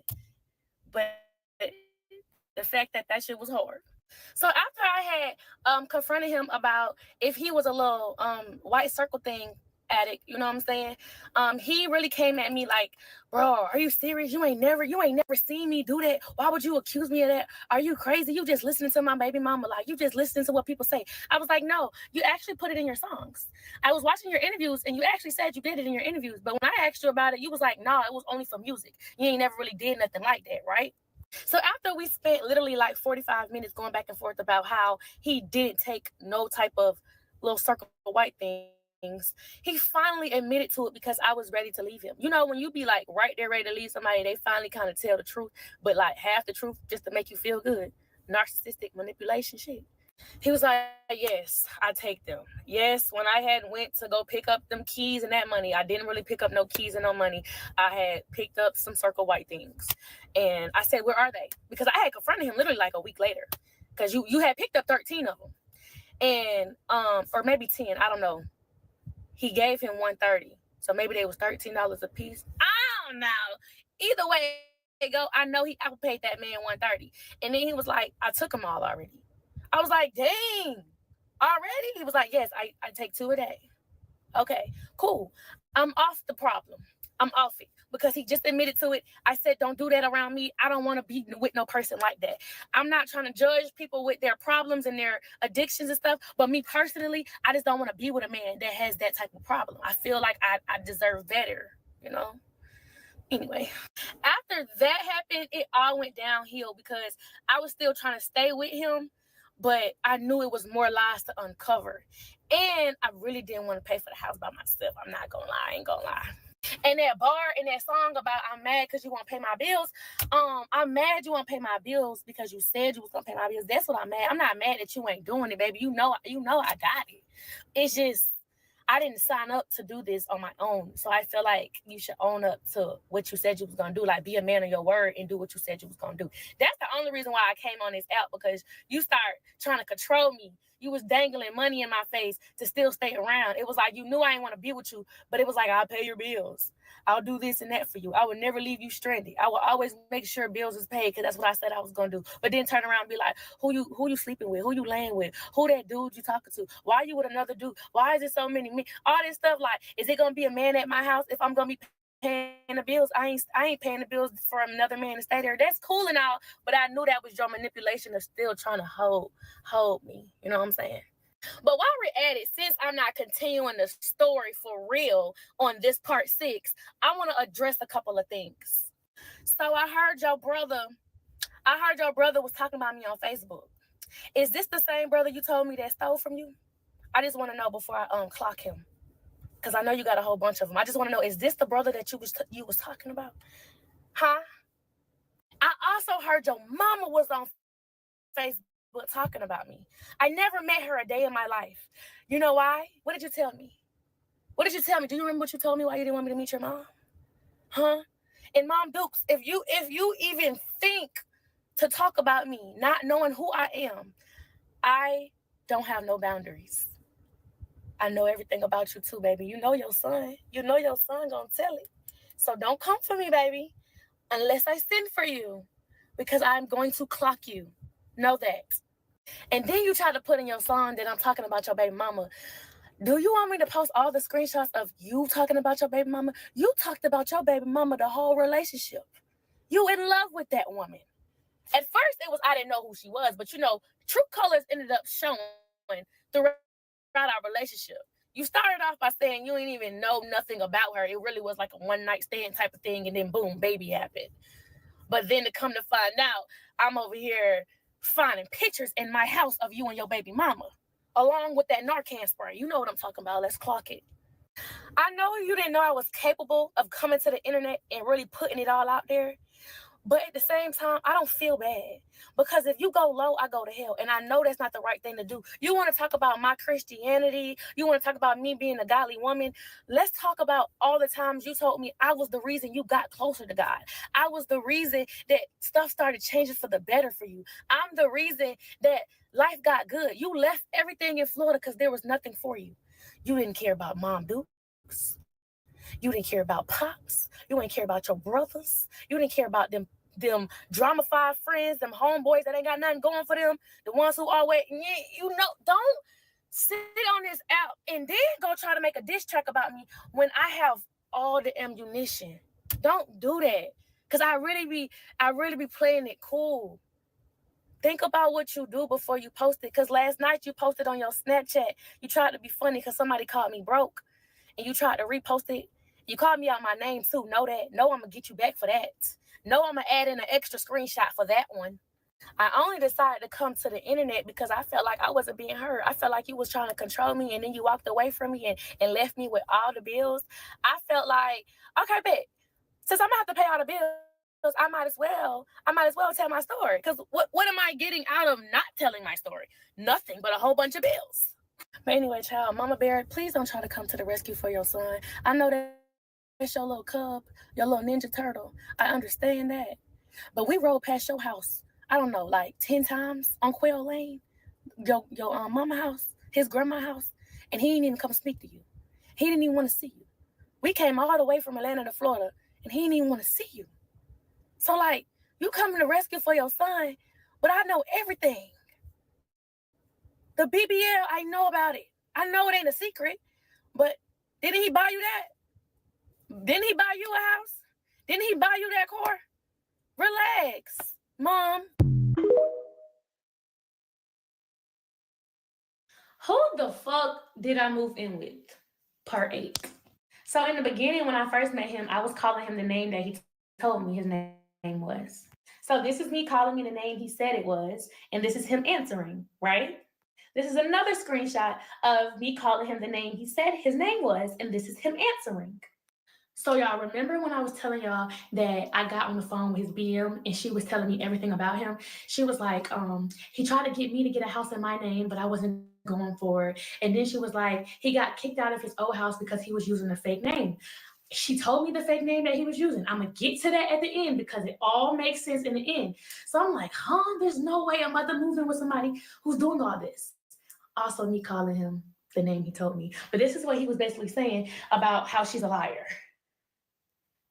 Same way I'm a liar, right? So when we had got together, he put his mom on the phone and she didn't even know I was right there, but he wanted me to hear her basically back him up. And mama was backing him up. Mama was like, yeah, she this, she that. She just jealous. She just mad because everything she have. I don't even know why she sat on the phone with that girl. All she do is lie. She's young and dumb. She was saying a whole bunch of stuff about BM. And I was like, oh, so maybe BM is bitter. Maybe BM is lying. So I believed everything he told me like a dumbass. Anyways, after I went through his phone and I kind of seen a lot of the truths, I kind of held it in because I'm the type to like not confront him about anything until I have all the evidence. So we lived a normal life. We was actually in love. We was happy. We was in the house, playing house, and damn near making TikToks every day. So I mentioned that I was bored to him a couple of times that I wanted to go out and do something. He was like, bro, money good. What do you want to do? My card is on your phone. Go do what you want to do. Don't let me stop you, right? My card on your phone. He's like, do you want to go on a shopping spree? Do you want me to go buy you something? I know you like to go shopping. Mind you, I love to go shopping on my own, but he did not like that I was spending my money. Like he would always be like, stop spending money. Use my money. Use my money. Like, I'm like, I'm good. I got my own money. So he took me to Sephora one time. He bought me some perfume. He bought me like some facial stuff. Like it came up to like $180. Like, and he bought it. Correct. He bought it. So when we got back home or whatever, it was one day I decided that I wanted to go through his phone. And when I went through his phone, I seen in his email that he got an email notification that said something about a balance being below a certain point. This the same Chase card that was on my phone. So I couldn't wait for him to leave that house. I was going through that computer. I'm going through that computer because I want to know what's in your bank account. I'm sorry, I'm a little nosy. So I looked at that email and this is what I seen. Your account is overdrawn, negative $171. The same card that's on my phone. So I'm like, bro, what the fuck?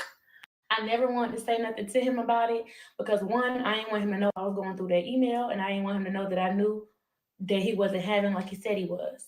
We're gonna get back to the Chase stuff because since he want to record all that money on social media, know that I got another screenshot for that. Don't ever say I'm lying because I keep my receipts. So one day, I heard him on the phone with the bank and he disputed the hotel from when he got it for me in Miami. Remember when we got 2 rooms, y'all? Remember when he was like, I got your own room. You ain't got to worry about us being in the same room, whatever. He disputed the other room, saying that it wasn't him. This was another red flag that I did not mention. Before he had moved here, he was hanging out with his homeboys or whatever, and he had bought one of them a plane ticket because the car was so full, somebody needed to ride on the plane. So he was like, don't worry about it, I got it. And he never went. He never took the plane, which was cool and all. But I was with him when he disputed the charge, right? He was like, I never went on that plane and they charged me anyway, and I never booked the flight, whatever. So I never thought nothing of it because he didn't go on the flight. But I didn't think that this man pay for stuff and then dispute his charges. Like that didn't make sense for a dude who be having, right? For a rapper, like it just wasn't making sense to me. Anyway, back to the story. I know I'm all over the place, but I fucked it up because I was ending it in the last part, but now I'm not ending it. Anyways, we have his daughter for the first time, and it's my first time meeting his child, right? I got so excited because he was like, I told BM not to send her with nothing because I got it and stuff. Like, I don't know, they had their own little problems when it came down to the baby bag. I don't know. But I took her on a shopping spree. I was so excited to take this girl on a shopping spree because I was just like, oh my God, I'm playing mommy. Like, so to ease my mind, because I would be like, dang, like I'm really like playing mommy and stepmom, I would come bring it to him like, I don't really think I'm comfortable with this baby mama stuff. And he would send me messages like this. This is how he would make me feel better by basically telling me he don't know this girl and he wish he never had a child with her and all of that stuff. Like, this is manipulation stuff to make me feel good. Taking accountability, kid. I was wrong for even believing this. Like, you're literally talking down on the mother of your child. And I took it as, it's okay, he don't really know his baby mama Kia. Now, at this point, I have no issue with BM at all. I'm actually talking to her. Anything that has to do with her child, because she's here, she's talking through me. I'm sending her pictures like she's good, she's okay. He did not like the fact that we were texting. Like, stop talking to this girl. Leave her alone. That's all she want to do. She want to be a part of this. She want to control the situation. I don't talk to her, dude, so don't talk to her. So I ended communication with his BM because he did not want me to talk to her at all. So yeah, it's time for us to take his daughter back to Florida, y'all. So we taking his daughter back to Florida, right? And in my head, if you already have a house in Florida, because remember he said he had a house there, and the lease wasn't up around this time, so it wasn't like you didn't live there no more. Your name should still be on that house. That still should be your house. Why are we going to a hotel when we should go to the house that's yours? So we riding through Florida or whatever, and we pull up to this house, and he don't remember this, but when we was on FaceTime, I asked him to give me a tour of his house, and he showed me the outside of his house. It was like this garden in the front. He was like, I did this. It was the same garden when we pulled up to this house. So I'm like, this is the house. And to confirm in my head, on Father's Day, I remember sending him gifts on Father's Day. I gave him edible arrangements, and I was like, Happy Father's Day, because nobody did nothing for him for Father's Day. So as his girlfriend, I know he's a father. I sent him something for Father's Day. This is why he was living in Florida. And he gave me the address to send it to, which is his address. We pull up to the same address that I sent the edible arrangements to. He goes in the house, and I'm just sitting in the car like, why are you not inviting me in the house if this is your house? Now, he don't remember or don't know that I'm putting all this together. This is the same house that you said was yours. But whatever, we go to the hotel that we have. After we leave the hotel, we go home. I'm starting to get real agitated. I'm really just over this whole thing. I start to confront him about the house. I'm like, dude, this house is the same house, the same address that you gave me. And the craziest thing is, when he pulled up to the house, I got a notification on my phone that such and such just arrived home. You know, when you add somebody's address on your phone, when he give it to you, like, it was like, when we pulled up, I got a notification. This was his house. It got to the point where I kind of was like over our relationship. Like, I just didn't want to be around him once I seen that he was lying about a lot of stuff. Once I went through that phone, I was just like, something not right. And I was telling him, I don't feel the same about you. So he would go to Florida sometimes. Like, he wouldn't even be at the house. Like, he didn't feel comfortable being at the house. So he would go to Florida, and he'll go to that house because I get a notification, and I confronted him about the house situation. And he was like, bruh, what are you talking about? I have my own house. I stay by myself. What you mean? I'm finna put him on the phone. So he puts the dude that he's staying with on the phone, and the dude actually says, yes, this is his house. He was like, we stay in the same neighborhood. He just be over here sometimes because my house is open to all my friends, you know? He was like, the only one who stay here is me and my dog, Onyx. Onyx is the same dog he said that he told sit, and he was like, sit, and he wasn't sitting. The dog name is Onyx. So the dude on the phone yapping about how, oh yeah, he got his own house and we just stay in the same neighborhood or whatever. He's telling me the whole time that the dog that's been at the house is his. But not knowing the whole time he and him been on FaceTime when he was living in Florida, that was the dog that was living at his house. I'm over here like, who the fuck did I marry part one? This is literally, I feel like I'm living a Risa Tisa story, but I'm literally living in it. Like, I'm in it right now. So then I mentioned, I was like, well, your BM told me that one day that you do stay with somebody else. And he was like, I only told her that so she don't put me on child support. And I don't want her to know where I stay because she could put me on child support if she know I got the cars, if she know I got the house. So of course my baby mama gonna tell you that because that's what I made her believe. And then the dude on the phone was like, bro, that girl dramified. Like, they was all in cahoots about telling me about BM. So I started believing, well, I ain't gonna say I believed it at this point because now I'm like, this shit is fishy. So while he's in Florida, it's chase mail coming to the house. And I'm starting to see multiple chase mail coming. And I don't know, like I said, it was just open on the counter one day. Like, it was just sitting there. And I decided to peek and look at what was coming in. Who the fuck did I move in with? Part 10. By now, y'all should know who the fuck I moved in with. After he took my car without asking me, he rode here, came upstairs, threw my keys at me, and then he started packing his shit up. He's taking all his clothes off the hangers, putting it in buckets. He's taking his little shoe shelf. He's bringing it all outside. He was like, you know what? I ain't finna stay with nobody who don't want to be with me. So I'm like, shit, okay, shit. I thought I had to give you 30 days. I'm over here like, take that ass on. But you can tell he's doing this all for attention. Like, the way women try to pack their stuff up to try to get attention so the dude can be like, no, don't go. I didn't say shit. I watched him. I actually said, why the fuck you throw my keys at me? I ain't throw them. I tossed them. Anyway, I take my mom to the doctor's office, and when we go to the hospital, we have to park in a parking deck. And I usually keep money in here, right here. I always keep some cash in there. It's time to pay to get out. My mama like, I got it. I said, no, mama, I got it. Don't worry about it. I opened my damn glove compartment, and there's no money in there. And I know I had a couple of 20s in there. So I'm like, Mom, like, I thought I had money in there. I could have sworn. She's like, yeah, you did have money in there. Last time you took me to the hospital, you had money in there. I'm like, yeah, I didn't spend it. So I text him, and I'm like, did you see some money in my center console? He like, yeah, I took it to be petty. I got mad when you told me I couldn't drive your car and took my cash back. I know it was petty. I felt like you was being petty, though. I said, okay. I needed to know how much you took from me. So I said, how much was it? He said it was 60 or something.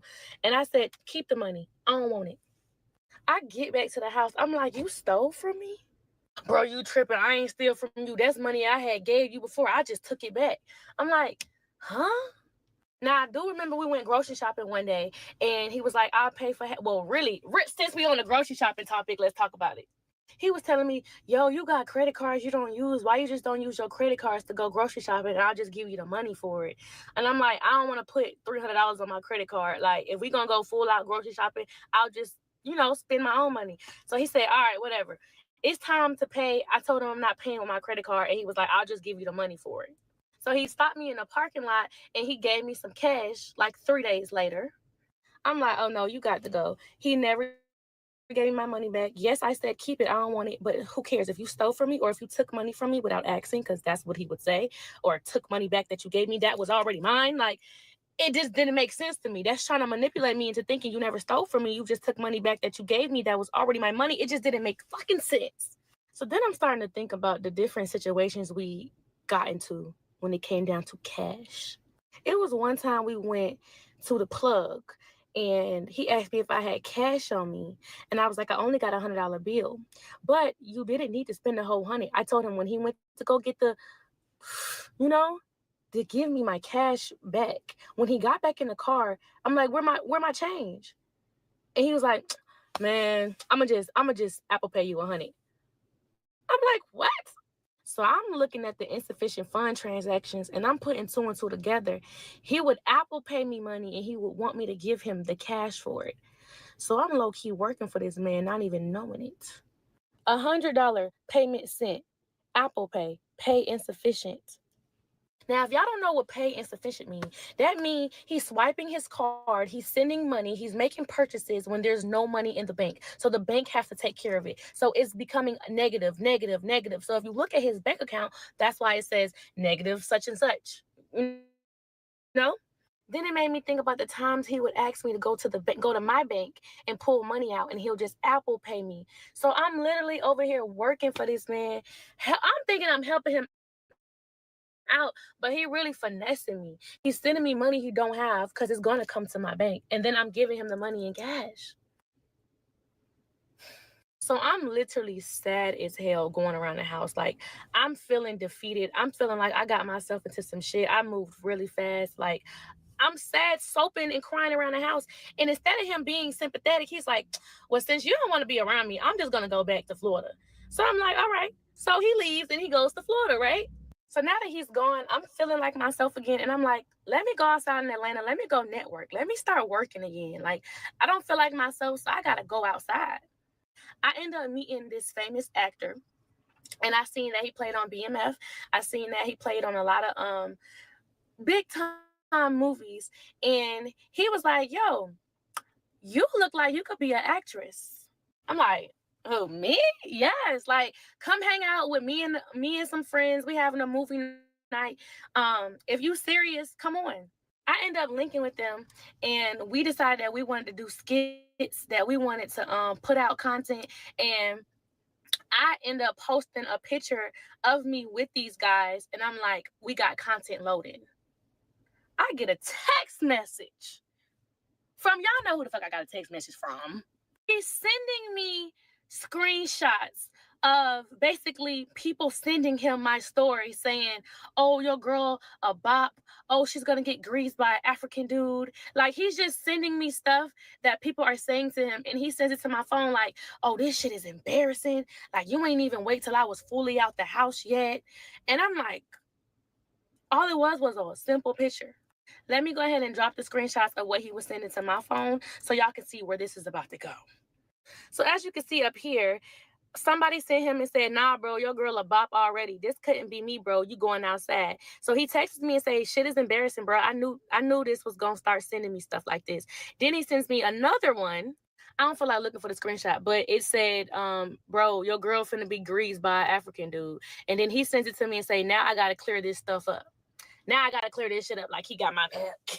While I was out working with these dudes, I didn't want to entertain it. I didn't even text him back. I just left it alone. But once I got home, I was going to do my investigation because something didn't seem right. If you're going to send me screenshots from fans and random people sending you stuff in your DM, why would you scratch out the circle? Like, why would you scratch out who sent it? Like, you're trying to protect these people if you don't know them. I zoomed in to the little part, this right here. See, I'm an investigator. I zoomed in to see who the hell sent this. All I had to do was match this end part right here to my viewers. And I went through all thousands of them. Yes, I did. Now, I'm not going to reveal who it is, but I found who was in my viewers. And the person that I seen that was in my viewers was the same person who he said he didn't live with, was the same person he was sitting right next to, because remember, he went to Florida. This is who he stayed with when he go to Florida. This person said this to you about me? Y'all, when I tell y'all I was putting 1 and 2 together, 2 and 3, 3 and 4, I was putting it all together. I was like, I just know this man didn't use this man's phone to text me and make up these things and saying other people is sending them. I just know he's not making fake pages, texting himself, and he responding to himself and sending it to me. Like, I know this man is not that crazy. He's that crazy. Why these people sending you this shit? You just don't look at. Why did you allow? Why did you even allow these random people? I don't know. Since when did trolls ever come back? Yeah. I came to him first to see if he was going to be honest with me and say who sent these messages to him, but he just refused to tell me the truth. Nobody said no shit like this to me about my girl. Nobody sent me nothing like this before. No shit like that. So who is sending you this? They're fans. Fans. He is sticking to this lie, y'all. People, that's why when I told Trey, I said, how should I troll back? I was gonna troll back with the people. Because I know you ain't like that. You feel me? It just looks crazy. Oh, this is sick. I was so fed up that he continued to lie to me. Before I confronted him with the truth, I really was just fed up. So this is how the whole move out thing even came about. Come here. I want to make sure you bring you home when you get here. And I want you to get every single thing that you own, and I want you to get it out my house. Please. What the fuck? Oh, are you serious? I want every Dead ass single serious. thing. I don't care what it is. If you don't want it, cool. But I don't want to lay with you no more. I don't want to sleep with you no more. Anyway, I reached out to the person who I knew sent the messages to him. And I was like, what you say about me? Like, what's up? Like, what you have to say about me being a bob, how your girl would never, what girl do you have? So yes, I confronted the dude. And he was so confused. He said, I don't even type like that. Why would I send that to him? He was so lost. Mind you, this was actually a cool dude. So I'm like, why would you say that about me? So he denied it until he finally admitted it. It's like, oh boy, convinced him to say, yeah, tell her you sent those messages. Pause the screen and look at it. You can see how manipulative he is. Talking about he would never do nothing like that. But oh boy, admitted to it, right? And while all this is going on, I'm having pregnancy symptoms, guys. Who the fuck did I move in with? Part 11. So the whole time he's in Florida, I'm still trying to work here in Atlanta. So I ended up catching a little gig with A&P or whatever, and I'm sending it to him like, hey, I got an opportunity to work with A&P, and he is not having it. He turned around and started saying, you must be linking with some dudes. Who invited you to do this? Like, literally just read what he said. He's a hater. Literally read what he's saying to me. Talking about show me who sent you the invite. Whoa, like he started getting so controlling and so angry because I got an opportunity to work with some big time YouTubers.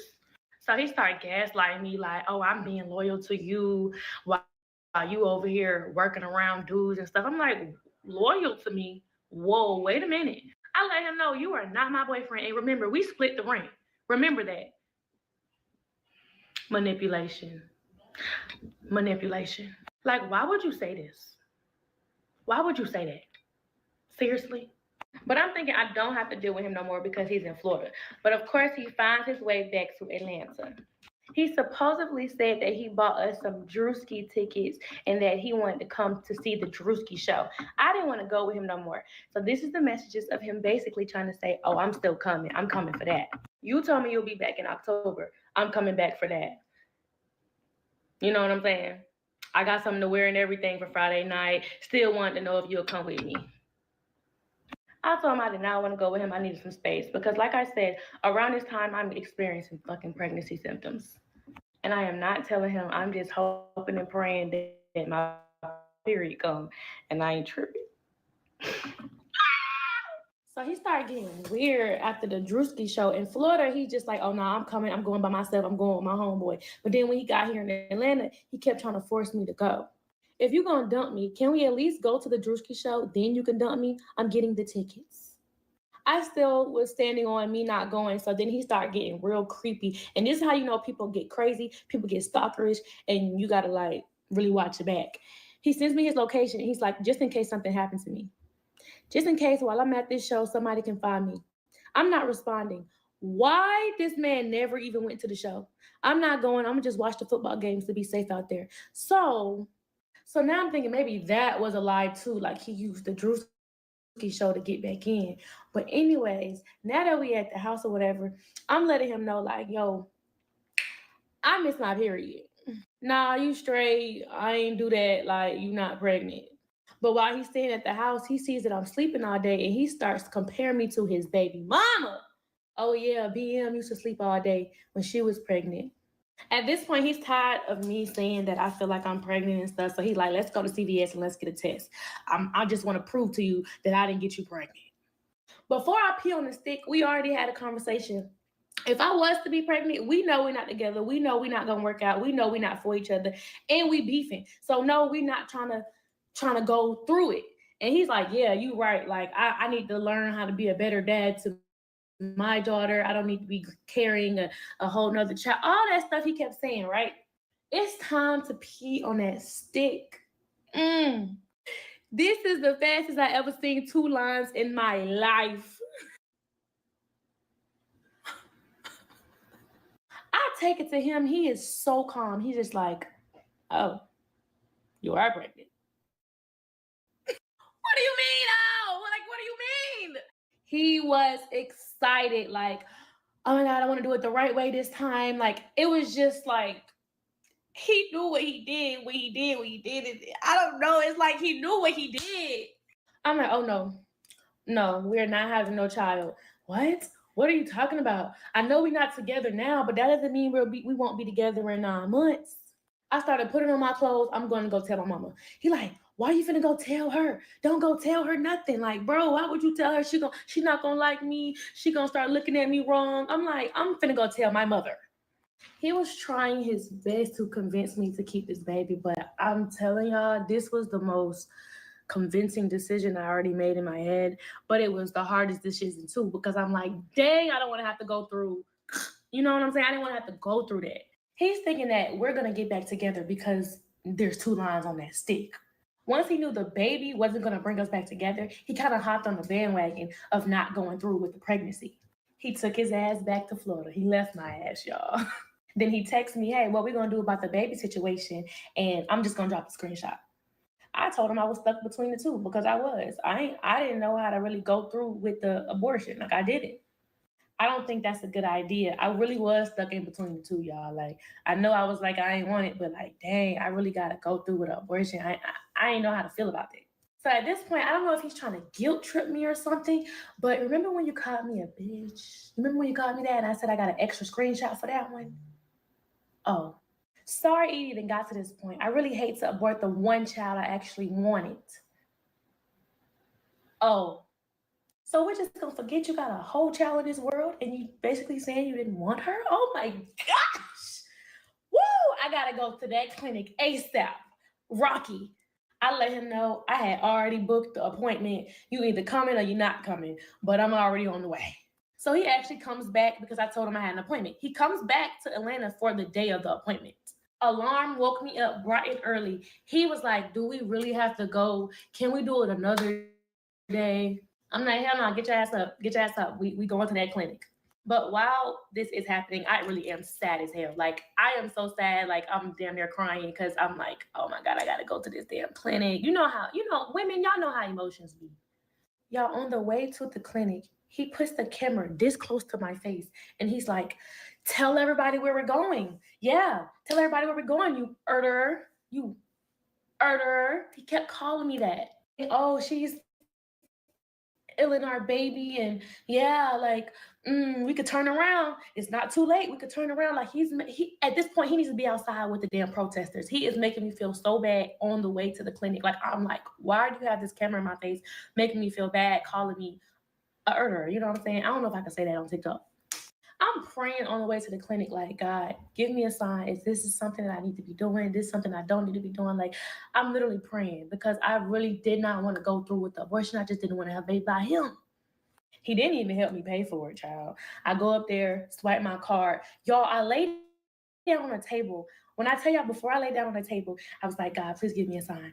That lady put that little ultrasound in there and was like, we don't see nothing. I'm like, what you mean we don't see nothing? Because I didn't tell y'all we did go to the hospital and got a confirmed pregnancy. Like after we did pee on the stick and stuff, we went to the hospital, it was confirmed. So they like come back in like 3 days. And maybe the baby will show, but we can't go through the procedure if we don't see nothing. I call him like, come back and get me. They said I can't go through with it. He was like, what? Huh? They said you can't go through with it? Maybe that's a sign. Maybe we need to keep the baby. I'm like, no, maybe I need to come back in 3 days. Y'all, the next day I start seeing spots, like blood coming out, right? Oh, this is too much. My mom like, that's not normal. You might be having a miscarriage. So I let him know like, yo, I'm bleeding. And he's like, oh, well, my baby mama used to bleed. It's normal. He's telling me his baby mama used to bleed while she was pregnant. Like, why you keep comparing me to your baby mama when I'm literally carrying your child right now? Later on that night, I'm bleeding so heavy, like heavy, and it's so painful, y'all. Like I'm like in excruciating pain, and I'm like letting him know, like, bro, I think I'm literally having, like, I'm losing the baby right now. Like he's still paying me no mind playing that damn game, eating McDonald's.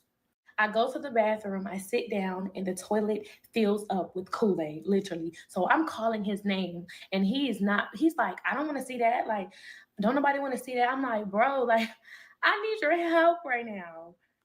I know this is God right now. God is like, I know you don't want to go through with the abortion, and I know you don't want to go through this pregnancy. Just let this be a lesson learned. You are losing this child. Let this be a lesson. I go to my mom's house. I leave our house. I go to my mom's house, and my mama got me a heating pad. She got me hot tea. Like she's there with me. Like she's literally acting like my baby daddy. I go to the hospital in the morning. I don't even tell him. I go to the hospital. They confirm that I'm literally having a complete miscarriage. And he's like, why you didn't tell me? I don't want you near me. I don't want you around me. I want you to get up and I want you to get out because this is a lesson learned. I'm so glad I didn't have this man baby. Once he found out that I actually had a miscarriage, he was like, if I could save the baby, I would, but I couldn't. If I could stop you from bleeding, I would, but I couldn't. I honestly don't know if this was him being sympathetic or this him gaslighting me. All I know is he had September 30th to be out of my house because I was completely done with him. But once he knew the day that he had to leave, it's when he started getting stalkerish, it's when he started getting crazy, and when he would not leave me the fuck alone. He started wondering if there was dudes going to be at the house, then talking about something. Just for that, I'm staying another night. Who the fuck did I move in with? Part 12. I'm gonna try to wrap this up in one part. 10 minutes is really not long enough, but bear with me. Now that it was said and done that we was officially over and he was officially moving out the house, I confronted him about everything. The car, the money, the house, the dog, the little circle white things. And he admitted to it all. So I don't know why he's on this app acting like I'm telling lies when you admitted to all your lies. What did I lie about? I don't want to waste too much time on these screenshots, so pause the screen. He told me why he lied to me. And y'all, before he even admitted to everything, I confronted him in his face about the C8. I was like, I don't think that's your car, because if you needed a co-signer on this car and you don't have insurance on this car, how did you even get a C8? He was like, it's a strike or something. Like, it's a stolen car. I bought it off the street and it's hot, so I don't really drive it like that. So I'm like, hold on. You picked me up on our first date in a stolen vehicle? He knew that didn't sound right. So he finally admitted, okay, I don't know why I lied about the car. I had to throw that in there because I feel like he'll lie to the grave, literally. Now it's time to talk about the bills. Yes, you don't stay in my house no more. Yes, I'm kicking you out, but you told me from the beginning that you was gonna pay up the lease and you didn't want to leave me with all the bills. That's what you told me. I knew that was a lie because I seen that you didn't really have the money like that. But he still was trying to put on his front, even when he is leaving my house, that he will pay the bills. Let me help you. That's almost gonna be like $50,000. Let me be your financial crutch. You can go out, do your thing, even go on dates, but I refuse to let you blow all your money on this house. Hell no. I promise you, you won't even know I'm here. Like, oh, screenshot. Yes, I'm keeping in touch with him because, yes, he's living in Florida right now, but all his belongings is still at my house. I'm still going to give you money, and I'm not worried at all. You can link with 30 dudes, blah, blah, blah, blah, blah. Just keep still trying to throw fake money at me. So now we get on the subject of when are you going to get all of your things out of my house? To me, it seemed like he was refusing to leave the house, and he kept coming up with different lies and excuses of why he couldn't leave. I made sure I was putting it in black and white that you have until September 30th. If you don't have your stuff out of my house by September 30th, all your stuff will be gone, literally. But of course, he'll still make it about a boy. He loved talking about boys. Manipulation, he still think he got control. Bro, my stuff bothering you that bad? Yes, it's in my house. Get out. September 30th comes, and of course, he's nowhere to be found. So October 1st, he texts me, and he says they don't have a U-Haul in the size he need, so he need extra days. As you can see, he's just coming up with a whole bunch of lies and excuses of why he can't get all his stuff out of my house. I even sent him proof that it was U-Hauls available. Why are you still lying to me? Why are you doing the most? I haven't even been there. I don't care that you haven't been here. All your stuff is still here, which means you're still trying to find ways to get in. You're still trying to find ways to control me. And I don't like that. I really don't have long to put all the excuses and the lies that he kept making up of why he couldn't get his stuff. Just know he was supposed to be out September 30th, and it's now about October 10th, 11th, maybe. So then he comes to the house finally, and he comes with no U-Haul. I don't know whatever happened to the U-Haul he said he booked and he already got, but he comes in his Hellcat. And at this point, he's moving stuff into the garage. And I'm hearing him clink, clank, clink, clank throughout the house. We didn't even say 2 words to each other. But later on that night, I get a call from, hello, you have a collect call from an inmate in Atlanta City. We ain't even go through all that. Just know I had to bail him out. He always want to put, oh, she this, she evil. I bailed him out because nobody else could. I did. No license, no insurance, got locked up, no money on my card. I had to bail him out. Oh, this is just me, you know, paying $1,300 to the bail's bondman, going to go sign the bond now. But I'm evil. I even let him stay at the house, y'all, when I bailed him out. For 3 days, because he had nowhere to go, I let him stay at the house in the guest room. At a house where he paid 0 bills. Speaking of bills, he told me he was supposed to pay for the utilities the time he was actually living at the house. He never gave me the money for it. So I'm like, this man's still trying to scam me because he so-called said he sent it and sent me proof to him sending it. But he don't know that I see that the money never came to my account. I showed him the bill that was due. He said he already sent it through PayPal. It should be there in the beginning of the week. So the $310 that he sent me through PayPal returned. So no more insufficient funds. You didn't reach your max capacity of overdraft. It returned. So you never sent me the $310, or maybe you did. It just never came to my account. He's still trying to show me proof that the money came out of his account. No, sir. The money got returned back to you. Just more money that he still owed me. But let's move on to the next subject because I got to fit all this shit into 10 minutes. He finally moves everything out of the house, y'all. He's completely going out the house. So I'm thinking I'm completely done dealing with him. I'm completely done talking to him. There's nothing else me and him have to talk about unless it's him paying me rent. Now that he is gone, this is him missing me. This is him trying to get me back. This is him trying to still have access to me because he loved me and I was the best girlfriend he ever had. I don't even know why he want to kick it to y'all like I'm just this badass person. You loved me. It's okay. I loved you too. Meet up with some influencers in Florida and he decides that he want to see me, right? He decides that he want to give me something. I don't know what the something is, but he's texting my phone and I'm not texting back. It's becoming like harassment at this point. Look at the date too. This is October 18th, not too long ago. It's so weird not talking to you on the phone every day. I hate this. I really don't want to talk to no other. I don't see how this is so easy for you. I love you. Good night. Good morning. He sends me this. So like, I'm like, I look like a complete goofy. These was for you, but I don't even know. I'm embarrassed myself. Blah, blah, blah. Just take a look at it. So he wants to meet up with me to give me these roses, but I'm looking real close to the roses and I'm like, wait a minute, hold on. Some don't seem right. Are these not the same roses you gave your baby mama? Baby mama that you don't even know? So now I feel tried. Yeah, I do.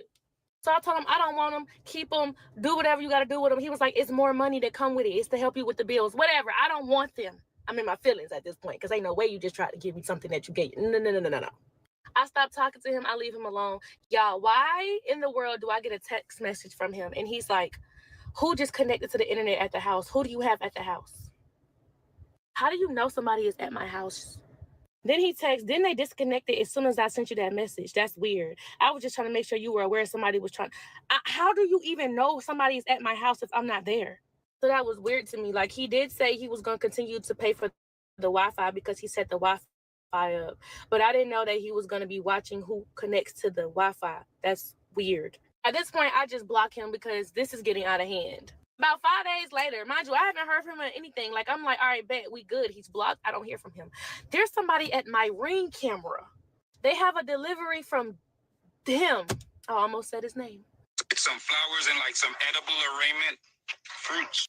I'm like, bro, no. Like, I'm really mad because it's like, you're doing all of this. You're trying to show all this effort. Like, you're sorry. You want me back and all that. But it's like, I still don't got no money for the rent. Leave me alone. Where up, mama? Down. So this is how I got back in contact with him because my mama wanted to put us on three-way because she confronted him and was like, yo, what's going on? You doing this the wrong way. Like, what's going on with you and my daughter? That's how my mama got involved. The three-way call did not go well. And at the end of the three-way call, I was like, look, are you going to help me with this rent or not? Because you said you were. Now you're saying you're not. Oh, no. I ain't finna help you with nothing. So I said, okay, bet. Since you want to do all of this and then you want to disrespect my parents because my parents got involved. He told me that my dad bleed like he bleed. Like I thought that was a threat. You can even hear it in his diss track that he's disrespecting my mom. And my mom did so much for him. Like my mom was literally a mom to him. Like she's hurt like I'm hurt because he fooled both of us. But I told him that I was going to go tell my story on the internet because at this point it's getting crazy. It's getting wild. You don't want to pay me. You don't want to do what you said do. You want to still be around. But I don't know. It just got to the point where I said, I'm going to tell my story. He sent this to my mom and said, as soon as she get on live and start telling my business, as soon as she goes to the internet, he's going to sue me for defamation of character and he's going to go to the police. Police ass motherfucker. I still decided to go tell my story. Who the fuck did I move in with? And while I'm telling my story, of course, he puts out a diss track about me or whatever. After the diss tracks, we get in contact with each other, which is true. He tells me that he's suing me. He's taking me to court. I need to get my money up for my lawyers because it's going down. He like, keep the parts coming because the more parts you post, the more me and my lawyer can work with. Make sure you get a lawyer. Like I'm talking about, he's so big on taking me to the police. So he texts my phone, he DMs me on Instagram, and he hits me up on TikTok, and he sends me this message right here. My lawyer reached out to you through email. Do you have an attorney so he can speak directly with them and not you? He sends me the cease and desist letter, and he tells me we can keep it out of court. I'm asking you nicely. Then he sends me this, you think it ain't gonna be no consequences and repercussions? You'll see soon. I'm a little scared. So I check my email to see what lawyer hit me up. Let me drop the email that the lawyer sent me. The lawyer sent me. So his lawyer, Freddie Notch, ends up hitting me up, and this is the email he sends me. So I'm like, Freddie Notch, that's the same name I remember she had told me that he used to get the house. Like he had made a fake ID and everything with Freddie Notch on it. Oh my God. Actually, my friend did the research for me. Take a good look at this picture from Freddie Notch. I searched up lawyer in Google. This picture popped up. This lawyer name is Anad K.